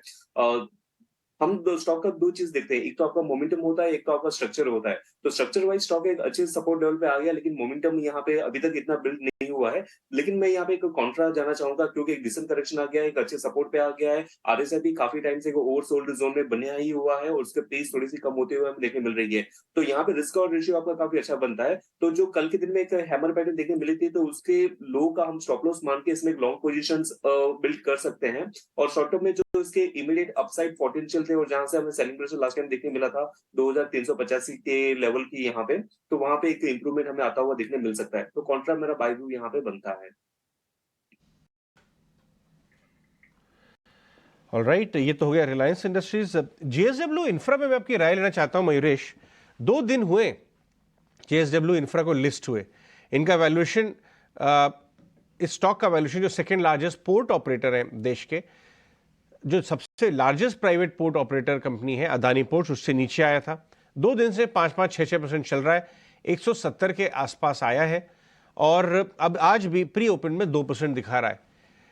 क्या इसके बाद जो फॉलो अप बाइंग आ रही है वो किस हिसाब से आ रही है? आपको ठीक लगता है या अब इस भाव से भी लेंगे आप? दूंगा अजय जी, डेफिनेटली।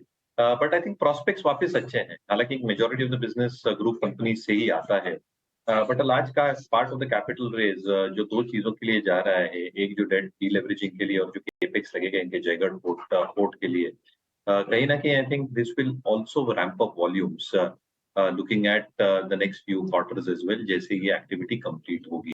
जो ये नॉन प्रमोटर एंटिटीज की बिजनेस की देख रहे हैं, and the aspirational target is 50-50। Business model अच्छा होता है, क्योंकि once the port is completely mechanised, जो ये काम कर रहे हैं, ऑपरेशनल एफिशिएंसीज अच्छी खासी बढ़ती है और मार्जिन्स अच्छे खासे होते हैं compare to manual operated ports. तो प्रॉस्पेक्ट्स अच्छे हैं, बट प्राइस मेरे हिसाब से थोड़ा महंगा हो चुका है अभी। Will definitely wait for pull backs. Mayuresh, in fact एक और स्टॉक आप चेक करें, और ये स्टॉक पीएसयू बैंक है, मिड कैप पीएसयू बैंक है, पीएनबी, जिस पर मॉर्गन स्टैनली की एक रिपोर्ट है, उन्हें थोड़ी ग्रोथ मॉडरेशन होती हुई दिखाई दे रही है। उनका कहना है कि डोमेस्टिक लोन्स ही जो YoY 15% तक की ग्रोथ की एक्सपेक्टेशन है, वो 14% हो सकते हैं। लास्ट क्वार्टर से उन्होंने कंपैरिजन किया है। सो ये कंसर्न, और क्योंकि ग्रोथ मॉडरेशन का बेस्ट ऑफ द निम्स, ये सारा तो ऑलरेडी प्राइस इन बहुत हद तक हो चुका है क्या इन स्टॉक्स में, या फिर थोड़ा हैंगओवर रह सकता है?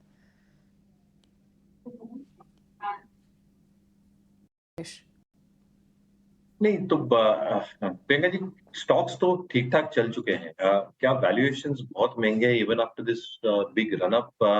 नहीं। क्या ग्रोथ प्रोस्पेक्ट्स ठीक ठाक लग रहे हैं in terms of advances growth, deposit growth, जैसे इनके अपडेट्स आ रहे हैं, यहाँ पे भी ठीक ठाक एक सिनेरियो लग रहा है। और जो 3 बहुत इंपॉर्टेंट पहलू होते हैं, asset quality pressures have come off significantly for the system as a whole.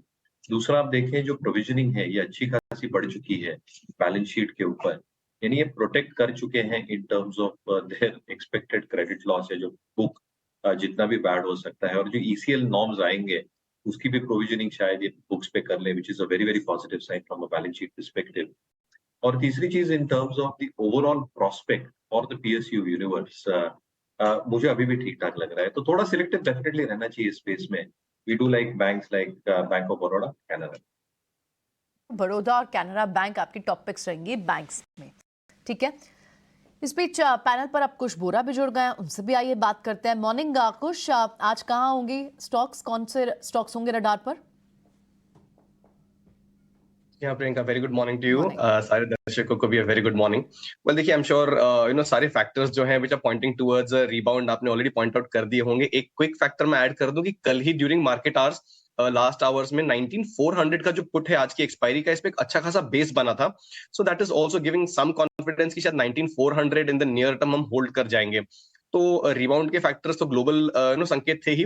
Domestically आज एक्सपायरी के हिसाब से जो 19400 का बेस बना है, that is a very encouraging sign. अब अगर 19,500 600 के ऑप्शंस में थोड़ा सा हम अनवाइंडिंग देखें तो जो ये अपसाइड रूम है ये थोड़ी और ओपन हो जाएगी। So this is an encouraging sign. अब इसके चलते निफ्टी पे 19,300 19,700 के लेवल्स को वॉच करेंगे। बैंक निफ्टी पे 43,400 44,600 के लेवल्स को वॉच करेंगे। जो स्टॉक स्पेसिफिक एक्शन है इसने एक अच्छा खासा रिकवरी देखा था in some of the stocks. Escorts Kubota आज ये हमारे रेडार पे है। कल भी इस स्टॉक में एक अच्छी खासी recovery from the lower levels देखने मिली थी।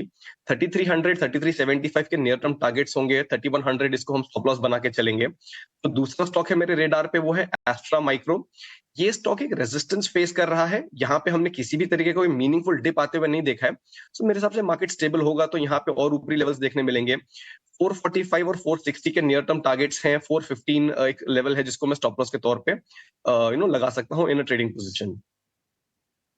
ऑलराइट, तो ये दो स्टॉक्स आपके बाय कॉल्स ही हैं आपकी भी, और आज सारी ऑलमोस्ट बाय कॉल्स ही हैं। तो रीबाउंड तो दिख रहा है एस्कॉर्ट्स कुबोटा, आपने एक बड़ा स्टॉक लिया और साथ ही मिड कैप से आपने लिया है एस्ट्रा माइक्रो। ठीक है, बढ़ते हैं आगे। एक क्विक रिकैप पूजा हमें बता रही हैं आज इंपॉर्टेंट स्टॉक्स का जिनमें आज खबरों के दम पर एक्शन हो सकता है। पूजा बताएं। मॉर्निंग जी, गुड मॉर्निंग। काफ़ी सारी कंपनी का अब अपडेट आना शुरू हुए हैं तो उसके चलते आज एक्शन एक्सपेक्टेड है। शुरुआत सबसे पहले मैरिको से करेंगे। कमज़ोर कमेंट्री आ रही है कंपनी की तरफ से और उनका कहना है कि ऑपरेटिंग प्रॉफिट में लो डबल डिजिट ग्रोथ और वॉल्यूम्स में भी थोड़ी कमज़ोरी देखने को मिल सकती है। तो इस स्टॉक पर नज़र रखिए। IEX काफ़ी स्ट्रॉन्ग अपडेट्स आए हैं। कंपनी के जो वॉल्यूम्स में 13% की बढ़त सालाना आधार पर देखने को मिली है और रियल टाइम मार्केट वॉल्यूम में करीब 33% की ग्रोथ कंपनी ने दर्ज की। बंधन बैंक के भी अपडेट्स काफ़ी स्ट्रॉन्ग आ रहे हैं। लोन्स एंड एडवांसेस की बात करेंगे तो सालाना आधार पर करीब 12% की ग्रोथ हुई और डिपॉजिट में भी 12% की ग्रोथ कंपनी ने दर्ज की है। JNK बैंक के नंबर्स भी मजबूत आ रहे हैं। क्वार्टरली अपडेट के एडवांसेस में 16% की बढ़त कंपनी ने दर्ज की। और आखिर में बात करते हैं V2 रिटेल की। यहाँ पर भी अगर स्टैंडअलोन रेवेन्यू देखेंगे तो करीब 19% की बढ़त कंपनी ने दर्ज की है और SSSG ग्रोथ यानी कि सेम स्टोर सेल्स ग्रोथ में भी करीब 16% की ग्रोथ कंपनी ने दर्ज की। ठीक है, तो एक्शन स्टॉक्स यानी कि बाजार खुलते ही जिन शेयरों में एक्शन दिखने की पूरी उम्मीद होती है, ये सारे के सारे स्टॉक्स हम फिल्टर करके आपके लिए रोज इसी समय पर लेकर आते हैं। मयूरी जी, JNK बैंक काफ़ी स्ट्रॉन्ग नंबर्स, डिपॉजिट्स की बात करें तो 10% के आसपास का उछाल है सालाना आधार पर। ग्रॉस एडवांसेस यानी कि जो नए लोन्स उनकी बात करें तो उसमें करीब 16% के आसपास का उछाल है। और स्टॉक को हमने चलते हुए देखा है, 30 रुपये से नीचे का स्टॉक था, ऑलमोस्ट ये 110-11 रुपये तक ये पहुंच गया था। JNK बैंक में आपको कितना दम दिख रहा है और आज इसमें करना क्या चाहिए? ये काफी स्ट्रॉन्ग अपडेट है, जैसे बाकी बैंकों के लिए भी है, JNK बैंक के लिए भी उतनी स्ट्रॉन्ग अपडेट है। एडवांसेस डिपॉजिट ग्रोथ एक बहुत डिसेंट पेस पे ग्रो हो रही है ईयर ऑन ईयर आधार ऊपर।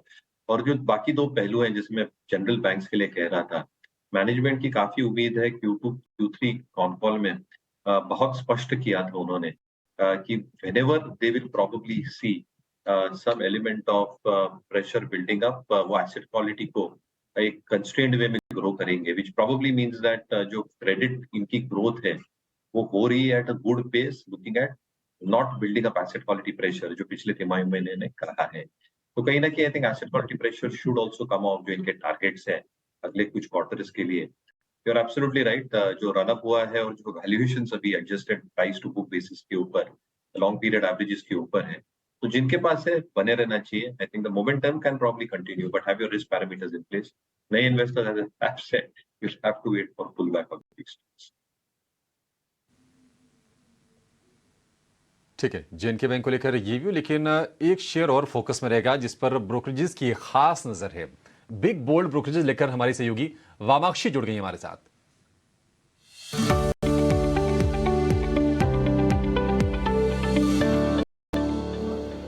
जी बिल्कुल, आज का बिग बोल्ड ब्रोकरेज है दिविस लेबोरेटरीज़ के ऊपर। हम देख रहे हैं कि बर्नस्टीन की तरफ से रिपोर्ट आ रही है और लार्जली ये हाईलाइट कर रहे हैं कि हाई क्वालिटी CMO है ये कंपनी, जो एक स्लोअर ग्रोइंग मार्केट को नेविगेट करता हुआ नज़र आ रहा है।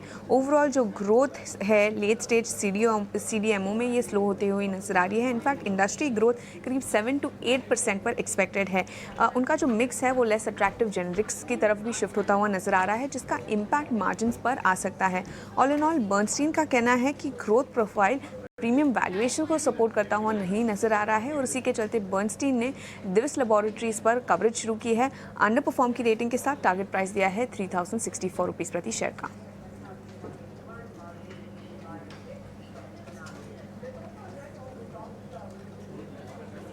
शुक्रिया वामाक्षी। डिवीज लैब 25% ग्रोथ हो चुकी है इसमें, पिछले 5% की एवरेज सीआर जो आपको वामाक्षी बता रही थी। Divi's Lab versus Gland Pharma, वो भी पिटा हुआ, ये भी टॉप से, 5500 वाला नीचे गया था फिर रिबाउंड किया। ग्लैंड भी करीब 5000 वाला नीचे 1500 तक गया था, वहां से रिबाउंड किया। बड़ी बड़ी रिपोर्टें आ रही हैं। मयूरेश, किसको देखेंगे अभी आप अगर आपको बाय कॉल लेनी है? टफ सवाल है, बट डिवीज एक सेफर बेट लगती है because of the long term trajectory. Ajay ji, जो डिवीज ने एक पेश की है over the past few years, Gland में जो दिक्कतें थी उसमें कैसे रिकूप करके आते हैं अगले कुछ तिमाहियों में, ये देखना बहुत इंपॉर्टेंट होगा, बोथ प्रोडक्ट्स को लेके और क्लियरेंस को लेके in terms of new products as well. Divi's में ऑब्वियसली आई थिंक जो पेन हमने देखा था both Divi's and Laurus in terms of numbers और जो इबिटा मार्जिन्स में एक कटौती हमने देखी थी, बट काफी कुछ बैकवर्ड इंटीग्रेशन चल रहा है जो हम उम्मीद लगाए बैठे हैं in terms of sales growth. ये अच्छी खासी रिबाउंड होनी चाहिए इन दिस फाइनेंशियल ईयर, और जैसे रिबाउंड होगा along with the huge capex that they are doing and their Kakinada operations, और जैसे ये स्टेबलाइज होता है, I think numbers should translate themselves into far better bottom line figures as we speak. तो अगर बेट लेनी हो तो मुझे लगता है Divi's should be a better bet compared to view. मैं लेना चाहूंगा जय पटेल से आरबीएल बैंक पे। आरबीएल बैंक में क्वालिटी का काफ़ी ज़्यादा इंडोर्समेंट आ चुका है एमएनएम से, और अब ये स्टॉक नीचे से काफ़ी अच्छा रिकवर किया है। पिछले 6 महीने का भाव देख लीजिए, अब 250 रुपये पे आ गया है ये। आरबीएल में यहाँ से पुल बैक ट्रेड है जय? तो आरबीएल पर अभी थोड़ा मुझे लग रहा है डीप के लिए इंतजार करना होगा। ऑल्दो स्ट्रक्चर काफी अच्छा है, प्रीवियस कैंडल का भी रेजिस्टेंस के वहां पर ट्रेड कर रहा है, तो आइदर वो रेजिस्टेंस ब्रेक करे तब हम ट्रेड ले सकते हैं जो 253 के ऊपर होगा, या अभी के हिसाब से थोड़ा पुल बैक की इंतजार ही करे, बिकॉज जब तक वो अपसाइड नहीं आएगा तब तक ब्रेकआउट नहीं आएगा। सो मुझे लग रहा है 254 के वहां फ्रेश ट्रेड लेना चाहिए अगर सस्टेन हो रहा है तो, और एल्स फिर नीचे जब तक अराउंड 240 233 के बीच में नहीं आ रहा तब तक इंतजार करना चाहिए। सो ओवरऑल ब्रेकआउट पर डिपेंड करता है। 254 के ऊपर डेफिनेटली गुड बाय हो सकता है, और अपसाइड काफी अपसाइड हम देख सकते हैं, अराउंड 280 तक की अपसाइड यहाँ से दिख रही है मुझे।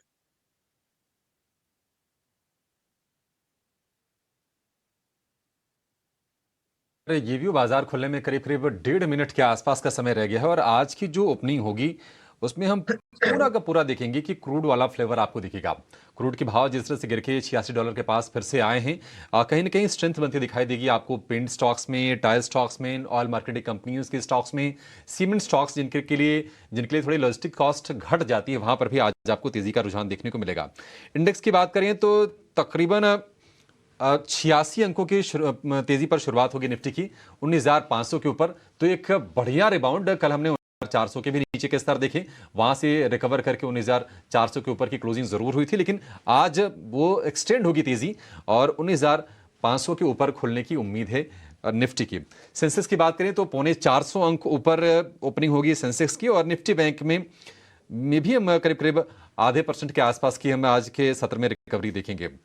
और अगर आप एडवांस डिक्लाइन के रेशियो को देखेंगे, इस वक्त जो भी दिखाई दे रही पिक्चर, हालांकि एक बार ओपनिंग हो जाती है तो ज्यादा क्लियर हो जाती है, वो पूरी तरह से बुल्स के फेवर में है। एशियन पेंट्स आज मजबूत शुरुआत कर सकता है, क्योंकि ये पेंट कंपनीज के लिए क्रूड डेरिवेटिव्स रॉ मटेरियल होते हैं। इसके चलते आज वहां पर हम तेजी का एक सेशन देख सकते हैं। 1.25% की तेजी पर शुरुआत होने की वहां पर उम्मीद है। बीपीसीएल यहां पर तेजी होगी। ऑटो स्टॉक्स में कल हमने देखा था कि थोड़ी सी मंदी का माहौल था, आज वहां पर रिकवरी के पूरे संकेत दिख रहे हैं। और इस वक्त जो अभी प्री ओपन टेक्स में जो शेयर दो कमजोर दिख रहे हैं वो डिवीज लैब्स और ओएनजीसी के ही हैं। बाजार की बस शुरुआत हो चुकी है और निफ्टी बिल्कुल 19,500 के ऊपर ये खुला है। आधे % के आसपास की तेजी आपकी स्क्रीन पर, और खुलने के बाद ये तेजी बढ़ रही है, ऑलमोस्ट सेंचुरी लगाकर कारोबार कर रहा है। सेंसेक्स में 300 अंकों का उछाल। निफ्टी बैंक की बात करें तो 250 अंक ऊपर है निफ्टी बैंक। आज अगर हम निफ्टी को लीड करने वाले अगर हम शेयरों की बात करें तो एशियन पेंट्स, बीपीसीएल, जैसा कि हमें उम्मीद थी, जैसा कि हमने आपको बताया था, ये आज तेजी पर शुरुआत कर रहे हैं। 2% ऊपर एशियन पेंट से, बीपीसीएल में करीब 1.25% की तेजी है। आईटी स्टॉक्स आज फिर से फ्लेवर में है। टीसीएस, इन्फोसिस, यहां पर बढ़िया तेजी पर शुरुआत हुई है। बैंकिंग की बात करें तो एचडीएफसी बैंक में कल हमने एक बढ़िया रिबाउंड देखा और वो रिबाउंड आज एक्सटेंड हो रहा है और वही वजह है कि आप निफ्टी बैंक में तेजी बढ़ते हुए देख रहे हैं। एचडीएफसी बैंक 0.25% की तेजी पर यहां पर शुरुआत हो रही है। ऑटो स्टॉक्स में कुछ मूव्स हम देख रहे हैं। हीरो मोटो में करीब 1% के आसपास की बढ़त है। टेक महिंद्रा का शेयर भी 0.25% की बढ़त पर शुरुआत इसने की है। लेकिन बर्नस्टीन की रिपोर्ट थोड़ी सी नेगेटिव थी डीवीज लैब के लिए, वहां पर थोड़ी सी कमजोरी पर शुरुआत हुई है। लेकिन चूंकि मोमेंटम ठीक है, आज का माहौल ठीक है, तो गिरावट उतनी ज्यादा नहीं है। 1% से ज्यादा गिरने वाला कोई भी शेयर नहीं निफ्टी का, यह आप नोट कीजिएगा। और 50 में से इस वक्त 42 शेयर हरे निशान के साथ कारोबार कर रहे हैं। तो 19,500 के ऊपर खुलकर बाजार अपने आप को सस्टेन करता हुआ क्लियरली हम देख रहे हैं कि ओएमसीज, ऑयल मार्केटिंग कंपनीज, वहां पर आज तेजी आपको दिखेगी। आईओसी, बीपीसीएल, एचपीसीएल में करीब 2.5% के आसपास के मूव्स हैं। आरबीएल बैंक की बात कर रहे थे अजय की, 250 रुपए के ऊपर आ गया शेयर, ये 2% की तेजी यहां पर है। एल&टी फाइनेंस, इसके ऑपरेशनल अपडेट्स अच्छे आए हैं, ये शेयर लगातार चल रहा है, यहां पर भी देखने की 1.5% के आसपास की तेजी पर शुरुआत हुई है। एमएनएम फाइनेंस काउंटर में कल हमने देखा था कि एक बिकवाली वाला सत्र था, आज वहां पर थोड़ी सी उभार के संकेत हमें दिख रहे हैं। इंडिगो एक और शेयर, क्रूड वाला बेनिफिशियरी, 2% की तेजी हम इंडिगो के शेयर में फिलहाल देख रहे हैं। और आईएक्स के भी इनके ऑपरेशनल अपडेट्स अच्छे आए थे, इसके शेयर में भी हम बढ़िया तेजी पर आज शुरुआत हुई दिख रहे हैं। नवीन फ्लोरिन, थोड़ी सी दिक्कतें वहां पर कायम है, 3.5% के कट्स आज भी हमें नवीन फ्लोरिन के शेयर में देख रहे हैं। मिड कैप का थोड़ा सा विस्तार से जायजा लेते हैं। प्रियंका, आपने क्या स्पॉट्स किया, क्या आइडेंटिफाई किया आपने? बिल्कुल, पहला तो स्टॉक जो आप बता रहे हैं नवीन फ्लोरिन, तो जो कमेंट्री है वो बाजार को विश्वास नहीं दिला पाई, अभी भरोसा नहीं दिला पाई। 4.5% आप नवीन फ्लोरिन खुलने के बाद भी फर्दर स्लाइड हो रहा है। इनफैक्ट 3-3.5% पे खुला था और वहां से आप फर्दर देखिए स्लिप हुआ है। उसके अलावा जितने भी क्रूड डेरिवेटिव्स हैं जो आप हाईलाइट कर रहे थे, मिड कैप में भी उसी तरह का आपको माहौल दिख रहा है। आप एचपीसीएल जैसे काउंटर्स देखें, वहां पर मूव है। बैंक्स, सारे बैंक्स, यूनियन बैंक हो, बैंक ऑफ इंडिया हो, वहां पर आपको मूव दिख रही है। ऑपरेशनल अपडेट्स जहां जहां अच्छे आ रहे हैं, आईएक्स का अच्छा अपडेट आया, एल&टी फाइनेंस का, वहां पर आपको मूव दिखाई दे रही है। और आपको कुछ रियल एस्टेट काउंटर्स में, प्रेस्टीज जैसे काउंटर्स में आपको मूव दिख रही है। जुबिलेंट फूडवर्क, ये भी एक बेनिफिशियरी होगा ये क्रिकेट फीवर और फेस्टिवल फीवर का, और ये पिछले कुछ दिनों से चल भी रहा है, तो वहां पर आप, लेकिन बहुत बड़ी मूव नहीं कैप्चर हुई है, स्लो डाउन भी देखा है और मूव इरोड भी हुई है। लेकिन आज आप फिर से देख रहे हैं कि वहाँ मूव क्या बढ़ सकती है, इस पर आगे फर्दर बात करते हैं। और गिरने वाले कुछ काउंटर्स में आपको कुछ मेटल कमोडिटीज काउंटर्स हैं और ऑफ कोर्स कुछ गैस काउंटर्स हैं। सो ये तो मिड कैप में है, लेकिन क्लियरली बिजनेस अपडेट्स जहाँ जहाँ अच्छे आ रहे हैं वहाँ पर आपको दिख रहा है। इनफैक्ट एल&टी फाइनेंस के अपडेट्स अच्छे आए, मॉर्गन स्टैनली की रिपोर्ट अंडरवेट की थी, लेकिन अपडेट्स पर इस वक्त स्टॉक अच्छा रिएक्ट कर रहा है। तो ये तो मिड कैप का एक हाल रहा। ठीक है, चलिए आगे बढ़ते हैं। बाजार की तो ठीक ठाक शुरुआत हुई है। 250 पॉइंट बैंक निफ्टी में तेजी है। यहाँ के ओपनिंग ट्रेड्स का हाल अपने सारे पैनलिस्ट के पास शुरू करते हैं। किरण, बताइए आपका सॉलिड ओपनिंग ट्रेड आज का। सो ओवरऑल जिस तरह से चार्ट पैटर्न हम देख रहे हैं और जिस तरह से रिकवरी देख रहे हैं कि आईटी के ऊपर हमारा काफी अच्छा एक दिख रहा है कि यहाँ पे एक कंटिन्यू बाइंग अपसाइड दिख रहा है। तो बीसॉफ्ट ऑलरेडी हमने डिस्कस किया था, वो 500 की ओर बढ़ रहा है, तो वो कंटिन्यू रहेगा। दूसरा जो हमें आईटी के अंदर स्टॉक अगर अच्छा लग रहा है तो वो है इन्फोसिस में कल देखा था कि मार्केट के अगेंस्ट जाके उसने एक बुलिश एंगल्फिंग कैंडलस्टिक्स पैटर्न 50 दिन और 100 दिन की मूविंग एवरेज के आसपास बनाई थी और आज एक फॉलो बाइंग भी हम देख रहे हैं। सो कहीं ना कहीं इन्फोसिस में कोई भी गिरावट आती है, करंट मार्केट प्राइस से 1460 के आसपास चल रहा है, लॉन्ग करके जाना चाहिए। 1440 का आप स्टॉप लॉस मेंटेन कीजिए और जिस तरह से हम चार्ट पैटर्न देख रहे हैं डेफिनेटली आप 1500 तक की रैली देख सकते हो। सो इन्फोसिस हमारा प्रेफर्ड पिक रहेगा आफ्टर द ओपनिंग। ठीक है, कपिल आपका ओपनिंग ट्रेड? बेसिकली अभी तो आईटी सेक्टर्स में मोमेंटम आ रही है और इन्फोसिस जैसे हमने सुबह में बात की थी तो थोड़ा सा ट्रैक्शन देखने मिल रहा है। अभी के लेवल पे हम देखते हैं तो आईआरसीटीसी मुझे लग रहा है कि यहाँ पे बुलिश कंटिन्यूएशन साइन और भी हमें देखने मिलना चाहिए। 709 पे चल रहा है तो काफी छोटा स्टॉप लॉस हमें डालना होगा 700 का, और ऊपर में हमें खाने कहाँ पे 730 के लेवल हमें आते हुए देखने मिल सकते हैं। और इसके साथ में हीरो मोटोकॉर्प में भी अच्छा एक ट्रैक्शन दिखना है, तो वहां पे भी हम ध्यान दे सकते हैं। इनफैक्ट दोनों निफ्टी और बैंक निफ्टी में तेजी बढ़ रही है। अब 19,550-40 के आसपास निफ्टी और बैंक निफ्टी भी 250 पॉइंट खुला था, अब 285 के आस पहुंच चुका है। तो कहीं ना कहीं फॉलो बाइंग गैप अप के बाद भी। कुछ आपका ओपनिंग ट्रेड क्या होगा? नॉस्टैल्जिक क्रिकेट फीवर के कंटिन्यूएशन में ही जुबिलेंट फूड ऑलरेडी डिस्कस हो चुका है। मेरे हिसाब से आरबीए भी इसका एक बेनिफिशियरी है। इस पे आप बिल्कुल एक पॉजिटिव व्यू लेके चल सकते हैं। स्टॉक में अच्छा खासा मोमेंटम है। यहाँ पे नियर टर्म में 131 और 135 के 2 लेवल्स हैं। इसके लिए आप इसमें बिल्कुल एक पोजीशन बना सकते हैं। आरबीए, रेस्टोरेंट ब्रांड एशिया, और जो स्टॉप लॉस है इसको हम लेके चलेंगे करीब 124 के आसपास। ओके मयूरेश, कोई स्टॉक आप ट्रैक कर रहे हैं इस समय? डे टू डे मार्केट वाली बात नहीं, बट जनरली जिसको आप रिसर्च कर रहे हैं और रेडार पे है भी? तो आई थिंक जो हमारी टीम को पसंद आ रहा है अमरा राजा बैटरीज, इस पे जरूर थोड़ा ध्यान देना चाहिए। 2-3 चीजें जो इंटरेस्टिंग हो रही है पूरी स्पेस के लिए। इन्होंने ऑब्वियसली एक लिथियम आयन बैटरीज की जो कैपेसिटी है 16 गीगावाट आवर्स ये कमीशन करवाएंगे, और जैसे ये कैपेसिटीज में रोल आउट होना स्टार्ट होगी, एक बहुत इंपॉर्टेंट पहलू होगा इन terms of the electrical mobility business. जहां तक कोर बैटरी बिजनेस का सवाल रहा है, आई थिंक जैसे ट्रांजिशन हो रहा है, they are also transitioning as I said, और core battery business is expected to continue doing well, क्योंकि रिप्लेसमेंट मार्केट ठीक ठाक चल रहा है। जो एक्सिस्टिंग मार्केट है, जो ईएम मार्केट है, वहां पे जो आपको बिक्री दिख रही है, वहां पे भी आई थिंक एक वॉल्यूम स्टॉक वैल्यू ग्रोथ अच्छी खासी है। जो इंडस्ट्रियल 30% है इनके ओवरऑल पोर्टफोलियो में, that is expected to continue doing well. A large part of that is dominated by telecom. तो मुझे लगता है, I think जो capacities है बढ़ा रहे हैं 2-wheelers, 4-wheelers in the next few quarters, जो lithium ion की capacities आएंगी on stream, एक perfect transitioning हो रही है in view with how the industry is probably. इस स्टॉक को जरूर ध्यान में रखना चाहिए, और वैल्यूएशन के हिसाब से भी लॉन्ग टर्म एवरेजेस पे बहुत ज्यादा महंगा नहीं है इवन इफ। बिल्कुल, बैटरी स्टॉक्स दोनों आपके रेडार पे होने चाहिए। अंडर ओन्ड है और काफी बढ़िया काम हो रहा है ईवी का भी। जय पटेल, आपका ओपनिंग ट्रेड? तो मेरा ओपनिंग ट्रेड पीसीबीएल पर रहेगा, फिलिप कार्बन ब्लैक पर। आज हमने देखा तो वहां पर एक स्ट्रॉन्ग ब्रेकआउट आया है, अराउंड राउंडिंग बॉटम पैटर्न का फिनिश किया, वापस से कल के सेशन के बाद वापस से अपसाइड दिखाया है। तो ये स्टॉक पर एक बाय की सलाह रहेगी। थोड़ा डेज हाई के तरफ से अभी नीचे आया है, 15 मिनट चार्ट पर या 5 मिनट के चार्ट पर हम देखें तो थोड़ा नीचे आया हुआ है, बट ये अपॉर्चुनिटी है बाय करने के लिए। तो 190 का टारगेट रहेगा यहाँ से पीसीबीएल पर, और 179-180 के बीच में हम स्टॉप लॉस रख के चल सकते हैं। और दूसरा स्टॉक भी एक थोड़ा इंटरेस्टिंग स्टॉक है, सतलेज टेक्सटाइल करके है स्टॉक। तो काफी वहां पर भी एक बस बन के आ रहा है, अराउंड 59 के वहां पर भाव है। 61-62 के वहां की रेंज के लिए एक टारगेट बन सकता है। स्टॉक में काफी स्ट्रॉन्ग ब्रेकआउट भी दिया हुआ है कल के सेशन में, और वो ब्रेकआउट आज सस्टेन होने जा रहा है। तो मुझे लग रहा है ये स्टॉक में भी एक काफी अच्छा मोमेंटम प्ले हो सकता है।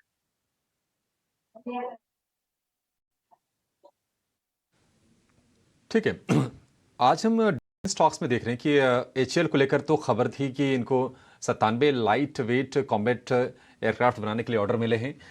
2% ऊपर एचएएल का शेयर है, लेकिन एक शेयर जो लगातार भाग रहा है और अपना ध्यान आकर्षित कर भी रहा है, वो है अपोलो माइक्रो का शेयर। इलेक्ट्रिकल और इलेक्ट्रोमैकेनिकल सॉल्यूशंस कंपनी ये बनाती है, और डिफेंस से ही रिलेटेड ये भी कंपनी है। और क्या कमाल की तेजी है। पिछले 6 महीने की बात करें तो सेंसेक्स में जहां 10-11% का रिटर्न है, तो इसमें 110% का रिटर्न है। मयूरेश जी, अपोलो माइक्रो, आपको लगता है कि ये तेजी का जो इसमें धुआंधार जो दौर चल रहा है, ये अभी बना रहेगा, या फिर जिसको प्रॉफिट, चूंकि पैसे डबल हो गए 6 महीने में, मुनाफा वसूली कर लें, या फिर अभी और समय दें इसको? ये पूरा सेक्टर ट्रेंडिंग है, और जैसे मैं कह रहा था, I think structural story longer term जरूर है, बट प्राइस में आई थिंक अच्छा खासा आ चुका है, तो थोड़ी बहुत मुनाफा वसूली करने में कोई हर्ज नहीं है। And I think always taking money home into your bank is better than carrying it on paper.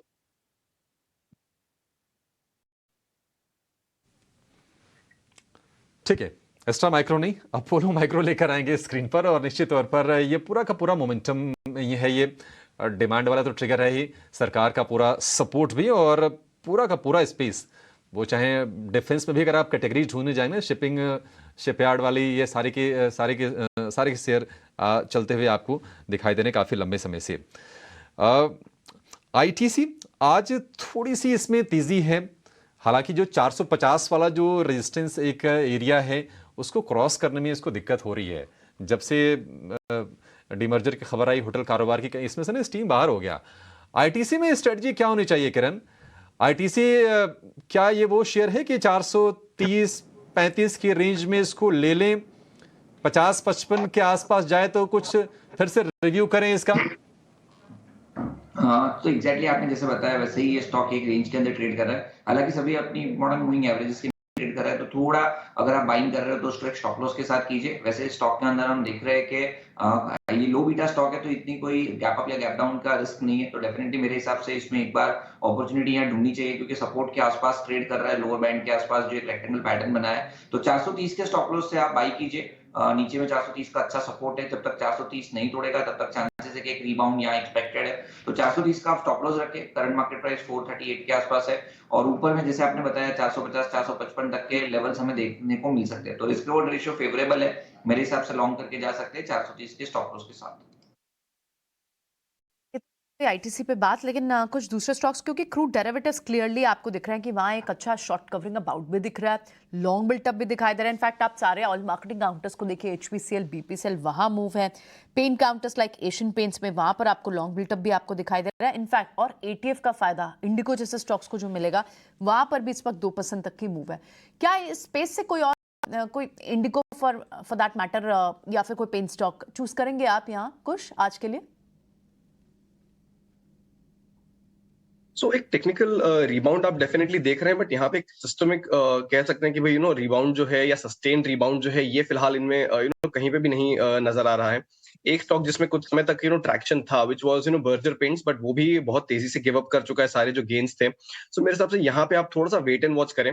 अगर क्रूड में ये सस्टेन्ड डाउन मूव रहता है, तब शायद आप यहाँ पे स्ट्रक्चरली चीजें चेंज होते हुए देखेंगे in these paint stocks, but otherwise lot of them seem to be under pressure और अभी भी अपने की एवरेजेस और की रेजिस्टेंस जोन्स के नीचे ही ट्रेड कर रहे हैं।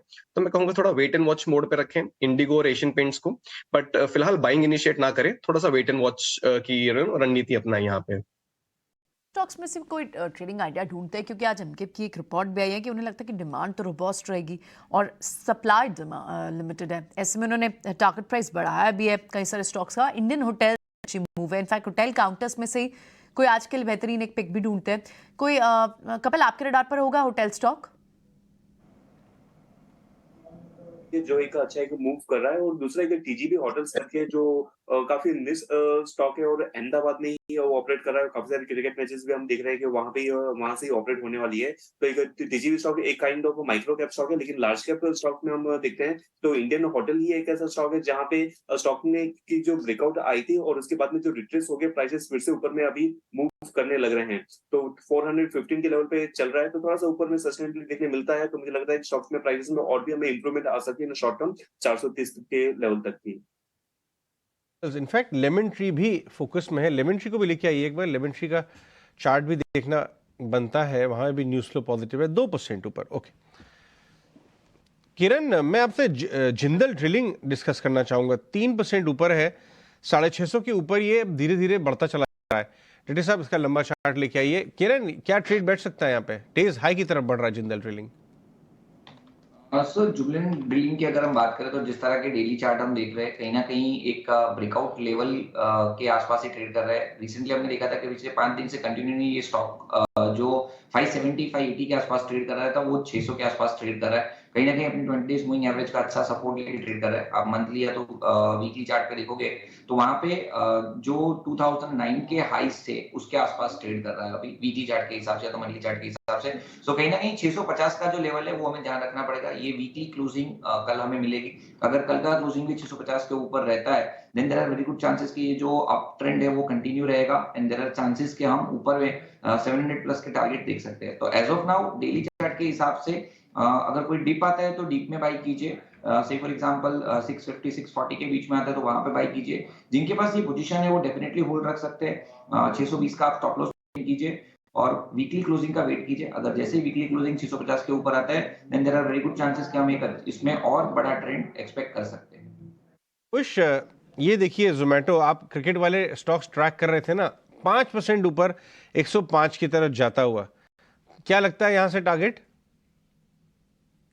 तो अजय, पोजिशनली मुझे लग रहा है कि 130 के लेवल्स जो हैं ये इस स्टॉक में आते हुए दिख सकते हैं in the next few weeks time. लेकिन अगर ट्रेडिंग के लिहाज से नियर टर्म में ले रहे हो तो इसमें आप 111 और 117 के जो 2 लेवल्स हैं इनको बिल्कुल ध्यान में रख के चलें। और देखिए, बिल्कुल इसमें जो रैली बनी हुई है वो इतनी सस्टेन्ड है फिलहाल कि मार्केट के डिप में भी स्टॉक ने कहीं अपने जो नियर टर्म एवरेजेस हैं 20 डे मूविंग एवरेज इसको भी वायलेट नहीं किया है। सो मेरे हिसाब से यहाँ पे आपको जो अपस्विंग है ये आने वाले समय में अच्छा खासा मिल सकता है। नियर टर्म के लिए पोजीशन ले रहे हो तो स्टॉप लॉस जस्ट 100 रुपए के नीचे रखें, करीब 99 के आसपास। तो ओवरऑल स्ट्रक्चर पॉजिटिव है, इवेंट बेस्ड एक मूव भी इसमें एंटिसिपेटेड है। सो ओवरऑल सेटअप मेरे हिसाब से यहाँ पे जो बन रहा है उसमें डेफिनेटली इन्वेस्टर्स या रिटेल ट्रेडर्स जो है पार्टिसिपेट कर सकते हैं। ठीक है, जोमेटो 4% का एक बढ़िया मूव, लेकिन 4% से ज्यादा मूव वाला एक और शेयर 8% इनफैक्ट ओमेक्स का शेयर, हम इसमें लगातार तेजी देख रहे हैं ओमेक्स के शेयर में। और अगर आप पिछले 8-10 ट्रेडिंग सत्र को देखेंगे तो ये शेयर जो है 70-80% ये चल चुका है। कहीं ना कहीं चूंकि मिड कैप रियल एस्टेट वाली कंपनी है, ये फेस्टिव सीजन का एक फ्लेवर, हम प्रॉक्सी फ्लेवर हम कह सकते हैं, क्योंकि बहुत सारे लोग ना अपनी रियल एस्टेट की बाइंग को, घरों की जो शॉपिंग होती है उसको पोस्टपोन कर देते हैं त्योहारों तक के लिए। स्ट्रॉन्ग मूव्स, अभी कुछ दिन पहले खबर भी आई थी कि इन्होंने कोई जमीन खरीदी है, 200 करोड़ रुपए की एक डील की है। ओमेक्स, इसमें क्या सलाह देंगे आप किरण?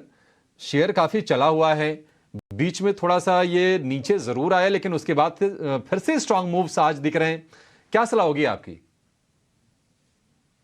कि अगर हम बात करें तो पिछले वीक में ये स्टॉक 50 के आसपास ट्रेड कर रहा था, आज ये 77 के आसपास ट्रेड कर रहा है। अगर आप डेली चार्ट देखोगे तो डेली चार्ट में एक्सट्रीम ओवरसोल्ड टेरिटरी के अंदर इसके मोमेंटम इंडिकेटर ट्रेड कर रहे हैं, कहीं ना कहीं वॉल्यूम बैक्ड इस बाइंग को हम कह सकते हैं। तो करंट मार्केट प्राइस से तो मैं सलाह नहीं दूंगा कि किसी को नया लेना चाहिए, जिनके पास है वो होल्ड रख सकते हैं। डेफिनेटली नीचे में 64 का स्टॉप लॉस मेंटेन कीजिए, और कोई भी गिरावट 70 रुपीज 69 के आसपास आती है तो वहां पे आप फ्रेश बाइंग कर सकते हैं, और आपका स्टॉप लॉस सिमिलर 64 ही रहेगा।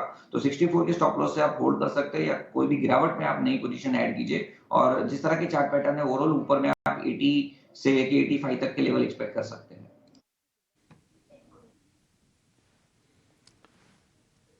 ठीक है, ओमेक्स को लेकर ये व्यू। कुछ एचडीएफसी बैंक को और आईसीसी बैंक महीने भर से अगर देखेंगे तो दोनों के दोनों शेयर एक महीने में 2.5-3% नीचे दिखेंगे। आज दोनों में रौनक है, आईसीसी बैंक पर 1% ऊपर है, एचडीएफसी बैंक में ½ % के आसपास से तेजी है। कल की जो तेजी एक्सटेंड हो रही है, अगर हम आपसे प्योर ट्रेडिंग के नजरिए से पूछें कि चार्ट पे कौन सा शेयर लग रहा है तो आप क्या सलाह देंगे?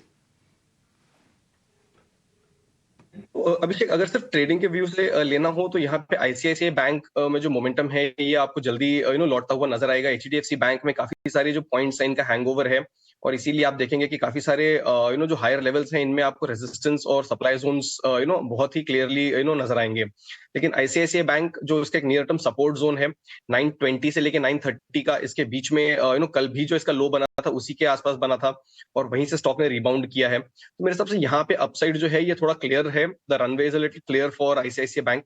तो मोमेंटम के तौर पे लेना चाहें तो ICICI bank seems a much better bet. यहाँ पे 955 और 980 के जो दो लेवल्स हैं ये मेरे लिए एज अ टारगेट एक्ट करेंगे, और स्टॉप लॉस जो है वही मैं 920 का जो सपोर्ट जोन है, यानी सपोर्ट जोन का जो लोअर बैंड है 920 का, उसको लेके चलूंगा। So ICICI bank from a trading perspective looks slightly stronger. ठीक है, ओके, ये तो बात हुई आईसीआईसीआई बैंक पे, लेकिन जहाँ शॉर्ट कवरिंग अच्छी आपको दिख रही है, आप कुछ ऑटो एंसिलरीज पर, इनफैक्ट टायर स्टॉक जैसे अपोलो टायर में भी आपको मूव दिखाई दे रही है, और एम&एम फाइनेंस जैसे काउंटर्स भी दिख रहे हैं। कोई फाइनेंस काउंटर इस वक्त रडार पर होगा, एल&टी फाइनेंस या फिर एम&एम फाइनेंस? कपिल, जय से पूछते हैं, इनफैक्ट जय भी हमारे साथ। जय, एल&टी फाइनेंस थोड़ा रडार में अच्छा लग रहा है, बिकॉज यहाँ से हमने देखा कल जो फॉल आया था वापस से वो रिकवर करने का ट्राई कर रहा है आज के दिन में। All the sub moving averages के ऊपर चल रहा है डेली चार्ट पर, तो वापस से मुझे लग रहा है 136 के लेवल्स वापस से दिख सकते हैं। अगर वो लेवल पार हो गए तो अपसाइड काफी अच्छी दिख रही है, 140 तक के लेवल तक जा सकता है, बट वेट करना होगा 136 का लेवल को पार करने का। स्ट्रक्चर वैसे अच्छा है, कुछ प्रॉब्लम नहीं दिख रहा, और सब मूविंग एवरेजेस के ऊपर चल रहा है, तो स्टॉक पर एक इंटरडे पर्सपेक्टिव से एक बुलिश व्यू लेके चल सकते हैं। इंटरडे पर्सपेक्टिव से खेलना हो तो ये डेफिनेटली 136 के टारगेट के लिए खेल सकते हैं। ठीक है, लेकिन इंट्राडे के लिहाज से आप दे रहे हैं। ओके, ऑलराइट जय। कपिल, एक फेस्टिव सीजन के अगर कुछ काउंटर्स यहाँ ऐड करने हो और जो एफएनओ में भी हो, टाइटन क्या एक अच्छी पिक हो सकती है अक्टूबर सीरीज के लिए? सर कौन सा स्टॉक बताया आपने? टाइटन। Yes, Titan. तो बेसिकली इसका जो डिस्क्रिशनरी स्पेंडिंग का एक काउंटर होता है यहाँ पे, तो स्टॉक में एक डिसेंट सा करेक्शन हमें रिसेंट टाइम कूल ऑफ देखने मिला था, लेकिन ये जो डिक्लाइनिंग मोमेंटम आया था उसके जो 50 पीरियड मूविंग एवरेज के सपोर्ट के यहाँ पे थम गया है, और यही जो मूविंग एवरेज है वो पहले के एपिसोड्स में भी कहां ना कहां पे उसने एज अ ट्रेंड नेविगेटर की तरफ में काम किया हुआ है। तो स्टॉक ने यहाँ पे डिक्लाइन मोमेंटम दिया हुआ है, बेस बना के आज फिर से ऊपर में पुश हमें देखने मिल रहा है, तो ऑफकोर्स मुझे लग रहा है कि यहाँ पे एक अच्छा सा बाय का काउंटर यहाँ पे देखने मिल सकता है, और स्टॉक में 2 दिन के स्टॉप लॉस से ज्यादा रखने की जरूरत नहीं है, जो है 3150 का, और जो इसके इमीडिएट हाई लेवल्स बने थे जो कि ऑल टाइम हाई के लेवल्स थे, तो तकरीबन वहां पे हमें 3300 से लेकर 3350 के बीच में उसकी अपसाइड मोमेंटम भी आते हुए देखने मिल सकती है। तो स्ट्रक्चर अच्छा है, अच्छा खासा कूल ऑफ हो गया और अभी फिर से रिबाउंड हो रहा है स्टॉक। ठीक है, और राइट, तो ये तो बात हुई टाइटन पर, जो अक्टूबर सीरीज के लिए आपके लिए कपिल भी रेकमेंड कर रहे हैं यहाँ पर, लेकिन क्योंकि वर्ल्ड इन्वेस्टर वीक चल रहा है, अब आपको निवेश से जुड़ी कविता के काम की बात, कुछ काम की बातें भी दिखाते आइए।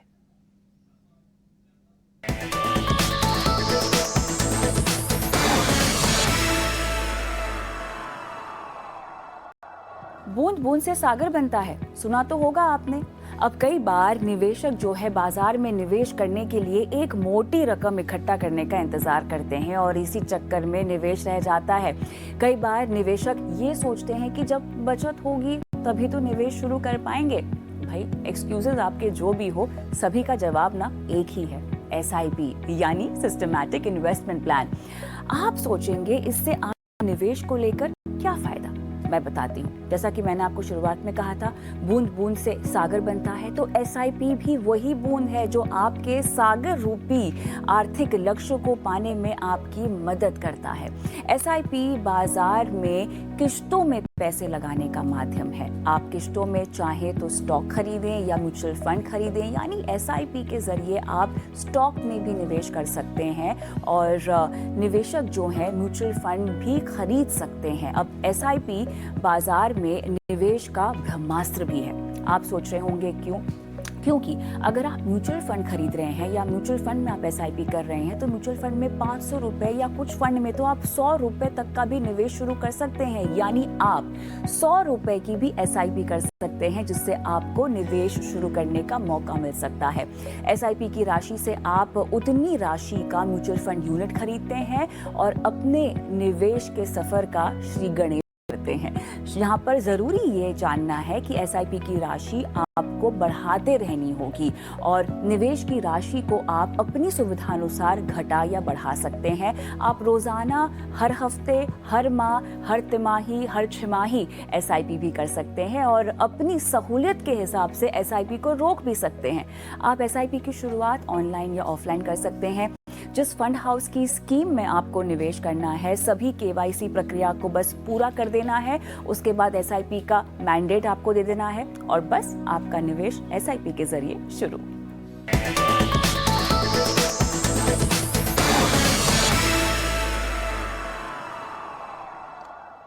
तो ये बहुत ज़रूरी बात कविता हम सबको बता रही थी, हमारे व्यूअर्स को भी। SIP को मामूली चीज़ मत समझिए, ये छोटी सी चीज़ बहुत बड़ी तब्दीली ला सकती है आपकी ज़िंदगी में। लेकिन देखते कि बदलाव क्या हो रहे हैं। बाजार में 15-20 मिनट हो गए खुले हुए। कल एक लास्ट रिकवरी सॉलिड देखी थी। एक बार इंट्राडे दिखाइए बैंक निफ्टी और निफ्टी को। देखिए, सस्टेन, एक गैप अप खुलना एक बात होती है, उसके बाद सस्टेन करना उस लेवल्स को या फिर उसको बढ़ना। 44,230-40 के आसपास बैंक निफ्टी है और निफ्टी भी 19,500 का लेवल पकड़ के बैठा है, 19,540 के आसपास। अच्छी बात है। मैं बैंक की तरफ वापस इसलिए जाना चाहूँगा क्योंकि बैंक निफ्टी के सारे कंपोनेंट्स आज गेन करते हुए नजर आ रहे हैं। सबसे बड़ा हाथ HDFC बैंक का है जो करीब 10 रुपये ऊपर है। एक्सिस अब लाल निशान में गया, बस अभी अभी गया वो लाल निशान में। क्या ये शॉर्टिंग कैंडिडेट बन गया क्या एक्सिस बैंक? ये देखिए कुछ तो अजय देखिए, बहुत शार्प फॉल है और कल का जो मूव था उसका हम एक फॉलो थ्रू भी कह सकते हैं कि देख रहे हैं। कल के लो को फिलहाल होल्ड किया हुआ है जो करीब 988 के आसपास था। तो मेरे हिसाब से इसको अगर ब्रेक करता है तब आप एक शॉर्ट पोजीशन इसमें ले सकते हैं 975 और 960 के टारगेट्स के लिए। तब तक थोड़ा वेट करें। 9 का जो कल का लो था वो ब्रेक होता है तब आप इसमें एक शॉर्ट पोजीशन लें। इन दैट केस आपका जो स्टॉप लॉस है वो 1000 से जरा ऊपर ले सकते हैं, 1005 का जो लेवल है इसके आसपास। तो 4-5 पॉइंट दूर है। अगर वो ब्रेक हो जाता है तो इसमें जो मूव है वो थोड़ी सी और एक्सटेंड हो सकती है ऑन द डाउन साइड।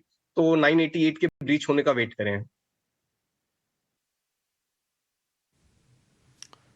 ठीक है, 988 रुपये काफ़ी क्रूशल लेवल होगा एक्सिस बैंक को लेकर।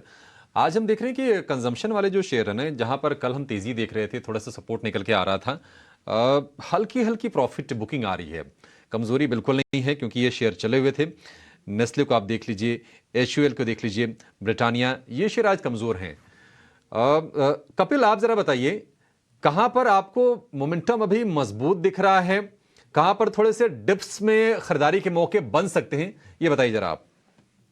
जी, बेसिकली ब्रिटानिया और नेस्ले का मैं देखता हूं तो स्टॉक प्राइस का स्ट्रक्चर काफी अच्छा है, लेकिन अभी थोड़ा सा कूल ऑफ देखने मिल रहा है। और नॉर्मली मार्केट का एक स्ट्रक्चर उस तरीके रहता है, जब भी मार्केट में एक रिस्क ऑन सेंटीमेंट जब भी जाग जाता है तो तभी जो आपके डिफेंसिव सेक्टर रहते हैं वो थोड़े से कूल ऑफ हो जाते हैं, और जब भी आपका एक रिस्की का भी माहौल लगता है तभी ये सारे ट्रैक्शन अभी चलते हैं। तो मार्केट का यहाँ पे ऊपर में आज मूव किया हुआ है, लेकिन मुझे लग रहा है कि इंट्राडे में निफ्टी हम 19,537 के यहाँ पे देखने मिल रहे हैं, और 19,570 के यहाँ पे इंट्राडे का रेजिस्टेंस आता है, और वहां से जब भी कुछ कूल ऑफ मार्केट में सेलिंग रश देखने मिलता है, तो जो अभी सेक्टर्स चल रहे हैं आईटी, तो वहां पे थोड़ा सा एक राउंड ऑफ प्रॉफिट बुकिंग देखने मिल सकता है, लेकिन इन सारे स्टॉक्स में फिर से एक मोमेंटम यहाँ पे आ सकती है। तो जो स्टॉक हमने मॉर्निंग में भी जिसका चुनाव किया हुआ था, हिंदुस्तान यूनिलीवर का, तो फिर से मुझे अभी तो थोड़ा सा माइल्ड नेगेटिव टोन में है, लेकिन थोड़ा सा करेक्शन आ जाता है तो फिर से ये मुझे लग रहा है कि 2490 के यहाँ पे स्ट्रेंथ दिखाना चाहिए, और उसके बाद में उसके ऊपर में 2540 और 2560 के अपसाइड पोटेंशियल हम देखने मिल सकते हैं। तो HUL मुझे अभी भी रिस्क रिवार्ड के पर्सपेक्टिव से काफी अच्छा लग रहा है। ठीक है, HUL ठीक लग रहा है। किरण, PCBL जरा आप चेक कीजिए, क्योंकि जुलाई में इन्होंने ना मुंद्रा में कैपेसिटी एक्सपेंशन पूरा किया था, और उसके बाद ही हम शेयर में देखने की लगातार रौनक है, और अब ये 52 हफ्ते की ऊपरी स्तर पर शेयर पहुंच गया है। 3-3.5% के आसपास की तेजी है। क्या यह शेयर फ्रेश ब्रेकआउट के लिए तैयार है किरण? क्या यहां से भी किसी को अगर तेजी करने का मन हो तो सही लेवल पर शेयर है?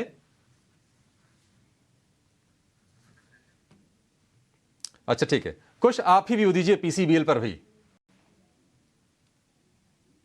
देखिए यहाँ पे जो तेजी बनी हुई थी, जो ब्रेकआउट हमने आते हुए देखा था 175 का जो लेवल है उसके पार, उसमें और एडिशन ही होते हुए नजर आ रहा है। वॉल्यूम्स भी इसमें एक्चुअली अच्छे खासे पिकअप हुए हैं, तो मेरे हिसाब से अगर किसी की एग्जिस्टिंग पोजीशन हो तो उस मोमेंटम को राइड करके चलें। 178 के करीब अपना ट्रेलिंग स्टॉप लॉस लगाएं। ये स्टॉक यहाँ से 195 से लेके 210 के लेवल्स भी दिखा सकता है इन द करंट मोमेंटम। तो इन्हीं लेवल्स के लिए अगर किसी को फ्रेश लॉन्ग एडिशन भी करना हो तो भी कंसिडर किया जा सकता है। मार्केट का सपोर्ट मिलते ही स्टॉक में हो सकता है कि जो मोमेंटम हो ये और तूल पकड़ता हुआ नजर आए। सो मेरे हिसाब से PCBL is a fresh addition also from here, और एग्जिस्टिंग पोजीशन हो तो आप इसको बिल्कुल राइड करके चलें। ऑलराइट, चले इन स्टॉक्स के बीच अब कुछ ऑप्शन ट्रेड्स को भी लेकर आते हैं हमारे व्यूअर्स के लिए। खास सेगमेंट हमारा ऑप्शन का चैंपियन अक्षय भागवत आज हमारे साथ, उनसे बात करते हैं।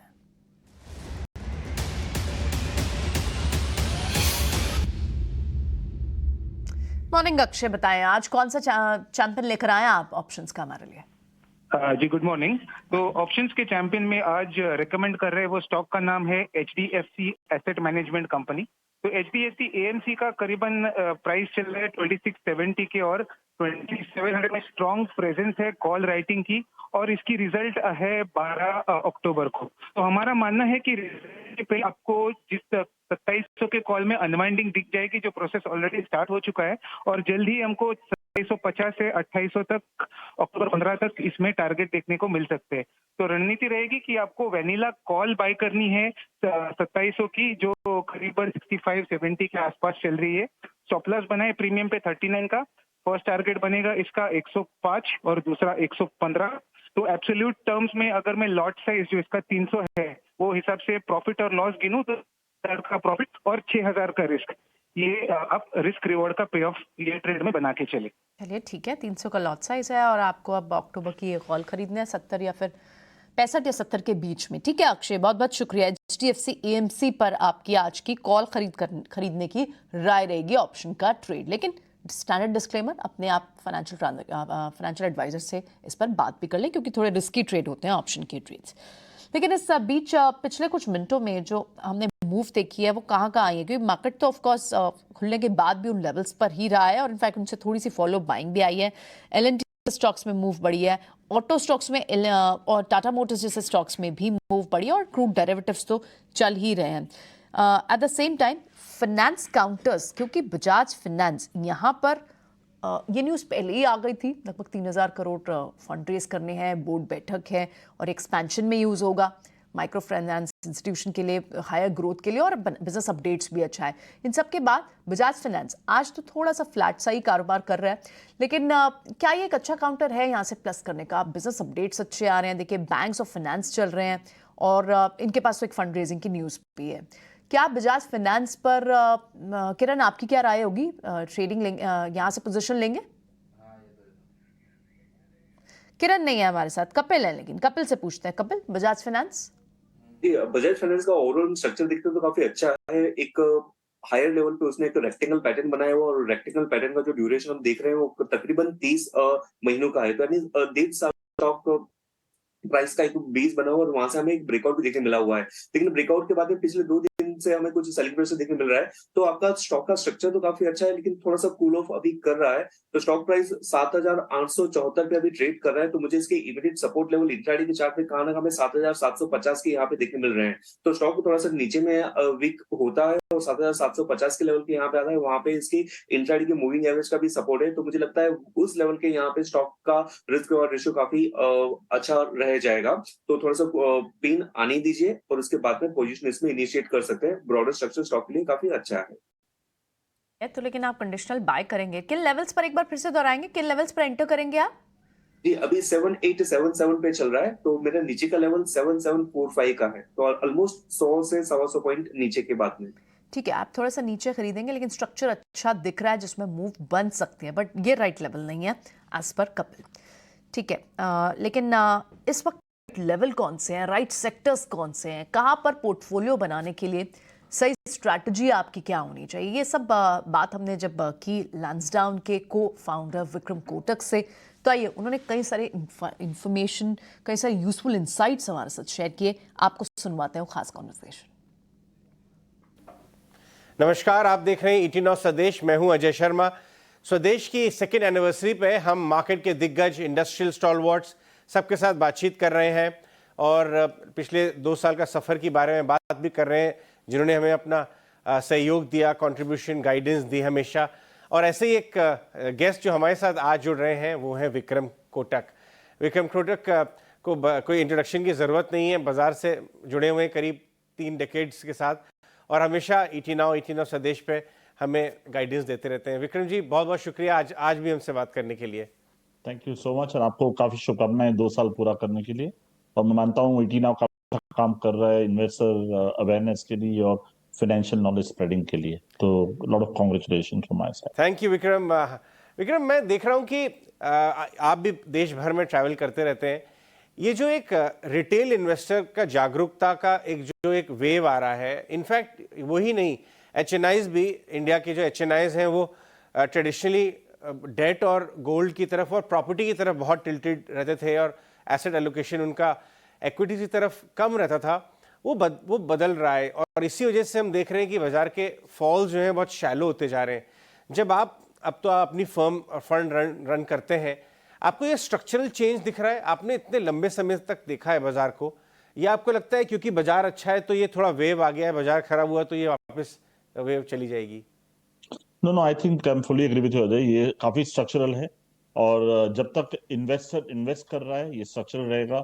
अगर ज्यादातर लोग ऑप्शन में चले जाएंगे तो ये स्ट्रक्चरल नहीं रहेगा। बट मैं देख रहा हूँ कि जिस तरह से SIP फ्लो देख रहे हैं, और आपने सही बात की about HNIs and family offices और इवन रिटेल, और जो अगला जनरेशन का रिटेल है वो बहुत अलग तरीके से काम करता है। वो एक अच्छी कंपनी खरीदता है, उसको रख देता है और उसको लॉन्ग टर्म अप्रिसिएशन में इंटरेस्ट है, उसने एजुकेशन किया हुआ है, उसको पता है, और उसको ज्यादा पैसे वेस्ट नहीं करने के, भैया 1 प्रॉपर्टी है, 2 प्रॉपर्टी, 3 प्रॉपर्टी है, सो उसको आइदर प्रॉपर्टी लेनी नहीं है, एक ही प्रॉपर्टी लेनी है। तो आई थिंक वो जो फाइनेंशियल सेविंग का जो टोटल सेविंग का जो एक्सेस जो जाता था टूवर्ड्स फिक्स डिपॉजिट या गोल्ड या रियल एस्टेट में, वो काफी कम हो रहा है। और आप बेस भी देखिए तो फाइनेंशियल सेविंग की 60% अभी इक्विटी में आती है थ्रू वेरियस व्हीकल्स। वो 7 का 30-40 होने के लिए कोई मुश्किल नहीं है अगले 25 सालों में। तो हमने देखा है चाइना, ब्राजील, मैक्सिको, वियतनाम, सब जगह पे ये हुआ है और इंडिया में भी होने वाला है। इनफैक्ट इंडिया में ज्यादा होगा बिकॉज इंडिया का एंटरप्रेन्योरशिप क्लास काफी सिटीजन्स काफी ज्यादा है। तो मुझे लगता है this is very very structural और and that is also rightly said help कर रहा है मार्केट को रेजिलिएंट करने की, क्योंकि आज के दिन में अगर आप ग्लोबल सिचुएशन देखें तो इंडिया ये इंडेक्स पे नहीं होना चाहिए, बट ये सब दुआ है कि रिटेल और एचएनआई इन्वेस्टर्स थ्रू एसआईपी और थ्रू डायरेक्ट पार्टिसिपेशन उन्होंने मार्केट को काफी संभाला हुआ है। विक्रम, आप एक ऐसे स्ट्रेटेजिस्ट और फंड मैनेजर हैं जो मैक्रो को भी बहुत तवज्जो देते हैं और अपनी ओवरऑल इन्वेस्टिंग फिलॉसफी में उसका ध्यान रखते हैं। इस समय जब हमारी बातचीत हो रही है तो मैक्रो थोड़ा सा नर्वस करने लायक बन गए हैं। ब्रेंट वापस 95 आ गया है, डॉलर इंडेक्स 107 के करीब आ गया है और बॉन्ड यील्ड जो यूएस बॉन्ड यील्ड्स हैं वो 15 साल के हाईएस्ट लेवल्स पे हैं। उसके बाद भी इंडियन मार्केट बहुत डटे हुए हैं। तो क्या ये एक नर्वस होने लायक बात है, ये कॉशियस होने वाली बात है जो आगे आने वाले महीनों में प्ले आउट हो सकती है, या आपको लगता है कि इस बार शायद हम ज़्यादा बेहतर पोजीशन पे हैं फ्लोज की वजह से? इसको इस रिस्क को आप कैसे फैक्टर इन कर रहे हैं? मेरा ये मानना है कि we have to pay the price at some time. मैं ये नहीं मानता हूँ कि हम लोग रेजिलिएंट बहुत लंबा रह सकते हैं। फ्लोज एक कारण है जहां से हम रेजिलिएंट रह सकते हैं, लोकल फ्लोज। बट अगर एफआईआई अभी इतना बेचना चालू नहीं किया, अगर एफआई को ज्यादा बेचना पड़े तो वो कारण से शायद मार्केट नर्वस हो सकता है। ज्यादा एक चीज हो सकती है कि टाइम कंसोलिडेशन हो सकता है कि हम लंबे समय तक एक ही इंडेक्स से आजू बाजू पड़े रहें, और दूसरा ये हो सकता है कि we can see sharp correction. तो मुझे लगता है दोनों प्रोबेबिलिटी काफी इक्वल हैं, और पर्टिकुलरली सिनेरियो अगर आप देखें तो लास्ट 1-1.5 साल में स्मॉल कैप मिड कैप में अच्छे रन अप हुए हैं, वैल्यूएशन काफी ऊपर गए हैं। ऑफकोर्स उनकी अर्निंग विजिबिलिटी काफी अच्छी है, तो ये मानना है कि अर्निंग विजिबिलिटी अच्छी है, बट सामने अगर वैल्यूएशन उससे ज्यादा चले हैं तो डेफिनेटली एक करेक्शन आ सकता है शॉर्ट टर्म में, उसमें कोई डाउट ही नहीं है। बिकॉज एक क्रूड का रीजन नहीं है, आप यूएस यील्ड भी एक रीजन है, और दूसरा मोस्ट इंपॉर्टेंट ये है कि इंडिया में भी क्या हो जाएगा कि जो करंट अकाउंट पॉजिटिव की बात चल रही थी, करंट अकाउंट पॉजिटिव हो जाएगा। वो अगर क्रूड 90 प्लस रहा तो हमारा वो जो करंट अकाउंट पॉजिटिव -1 की तरफ चले जा सकता है, और उसकी वजह से जो इंटरेस्ट रेट कट की बात हो रही थी वो पॉज पे आ जाए। मुझे तो लगता है इंटरेस्ट इंडिया में कट आएंगे ही नहीं अभी थोड़ा शॉर्ट टर्म के लिए। तो ये सब जो फैक्टर्स हैं which will ultimately go and impact the earning at some stage. आज नहीं लग रहा है हमको, but it will touch the earning, because अगर आप देखें तो रूरल कंजम्पशन है और वो that is connected to say raw materials of commodities जो ऊपर जानी चालू हुई है, ऑयल जो ऊपर जाना चालू हुआ है। तो मुझे लगता है कि ये सारी चीजें अल्टीमेटली कहीं भी जाके अर्निंग्स में स्प्रेड आउट तो करने ही वाली है।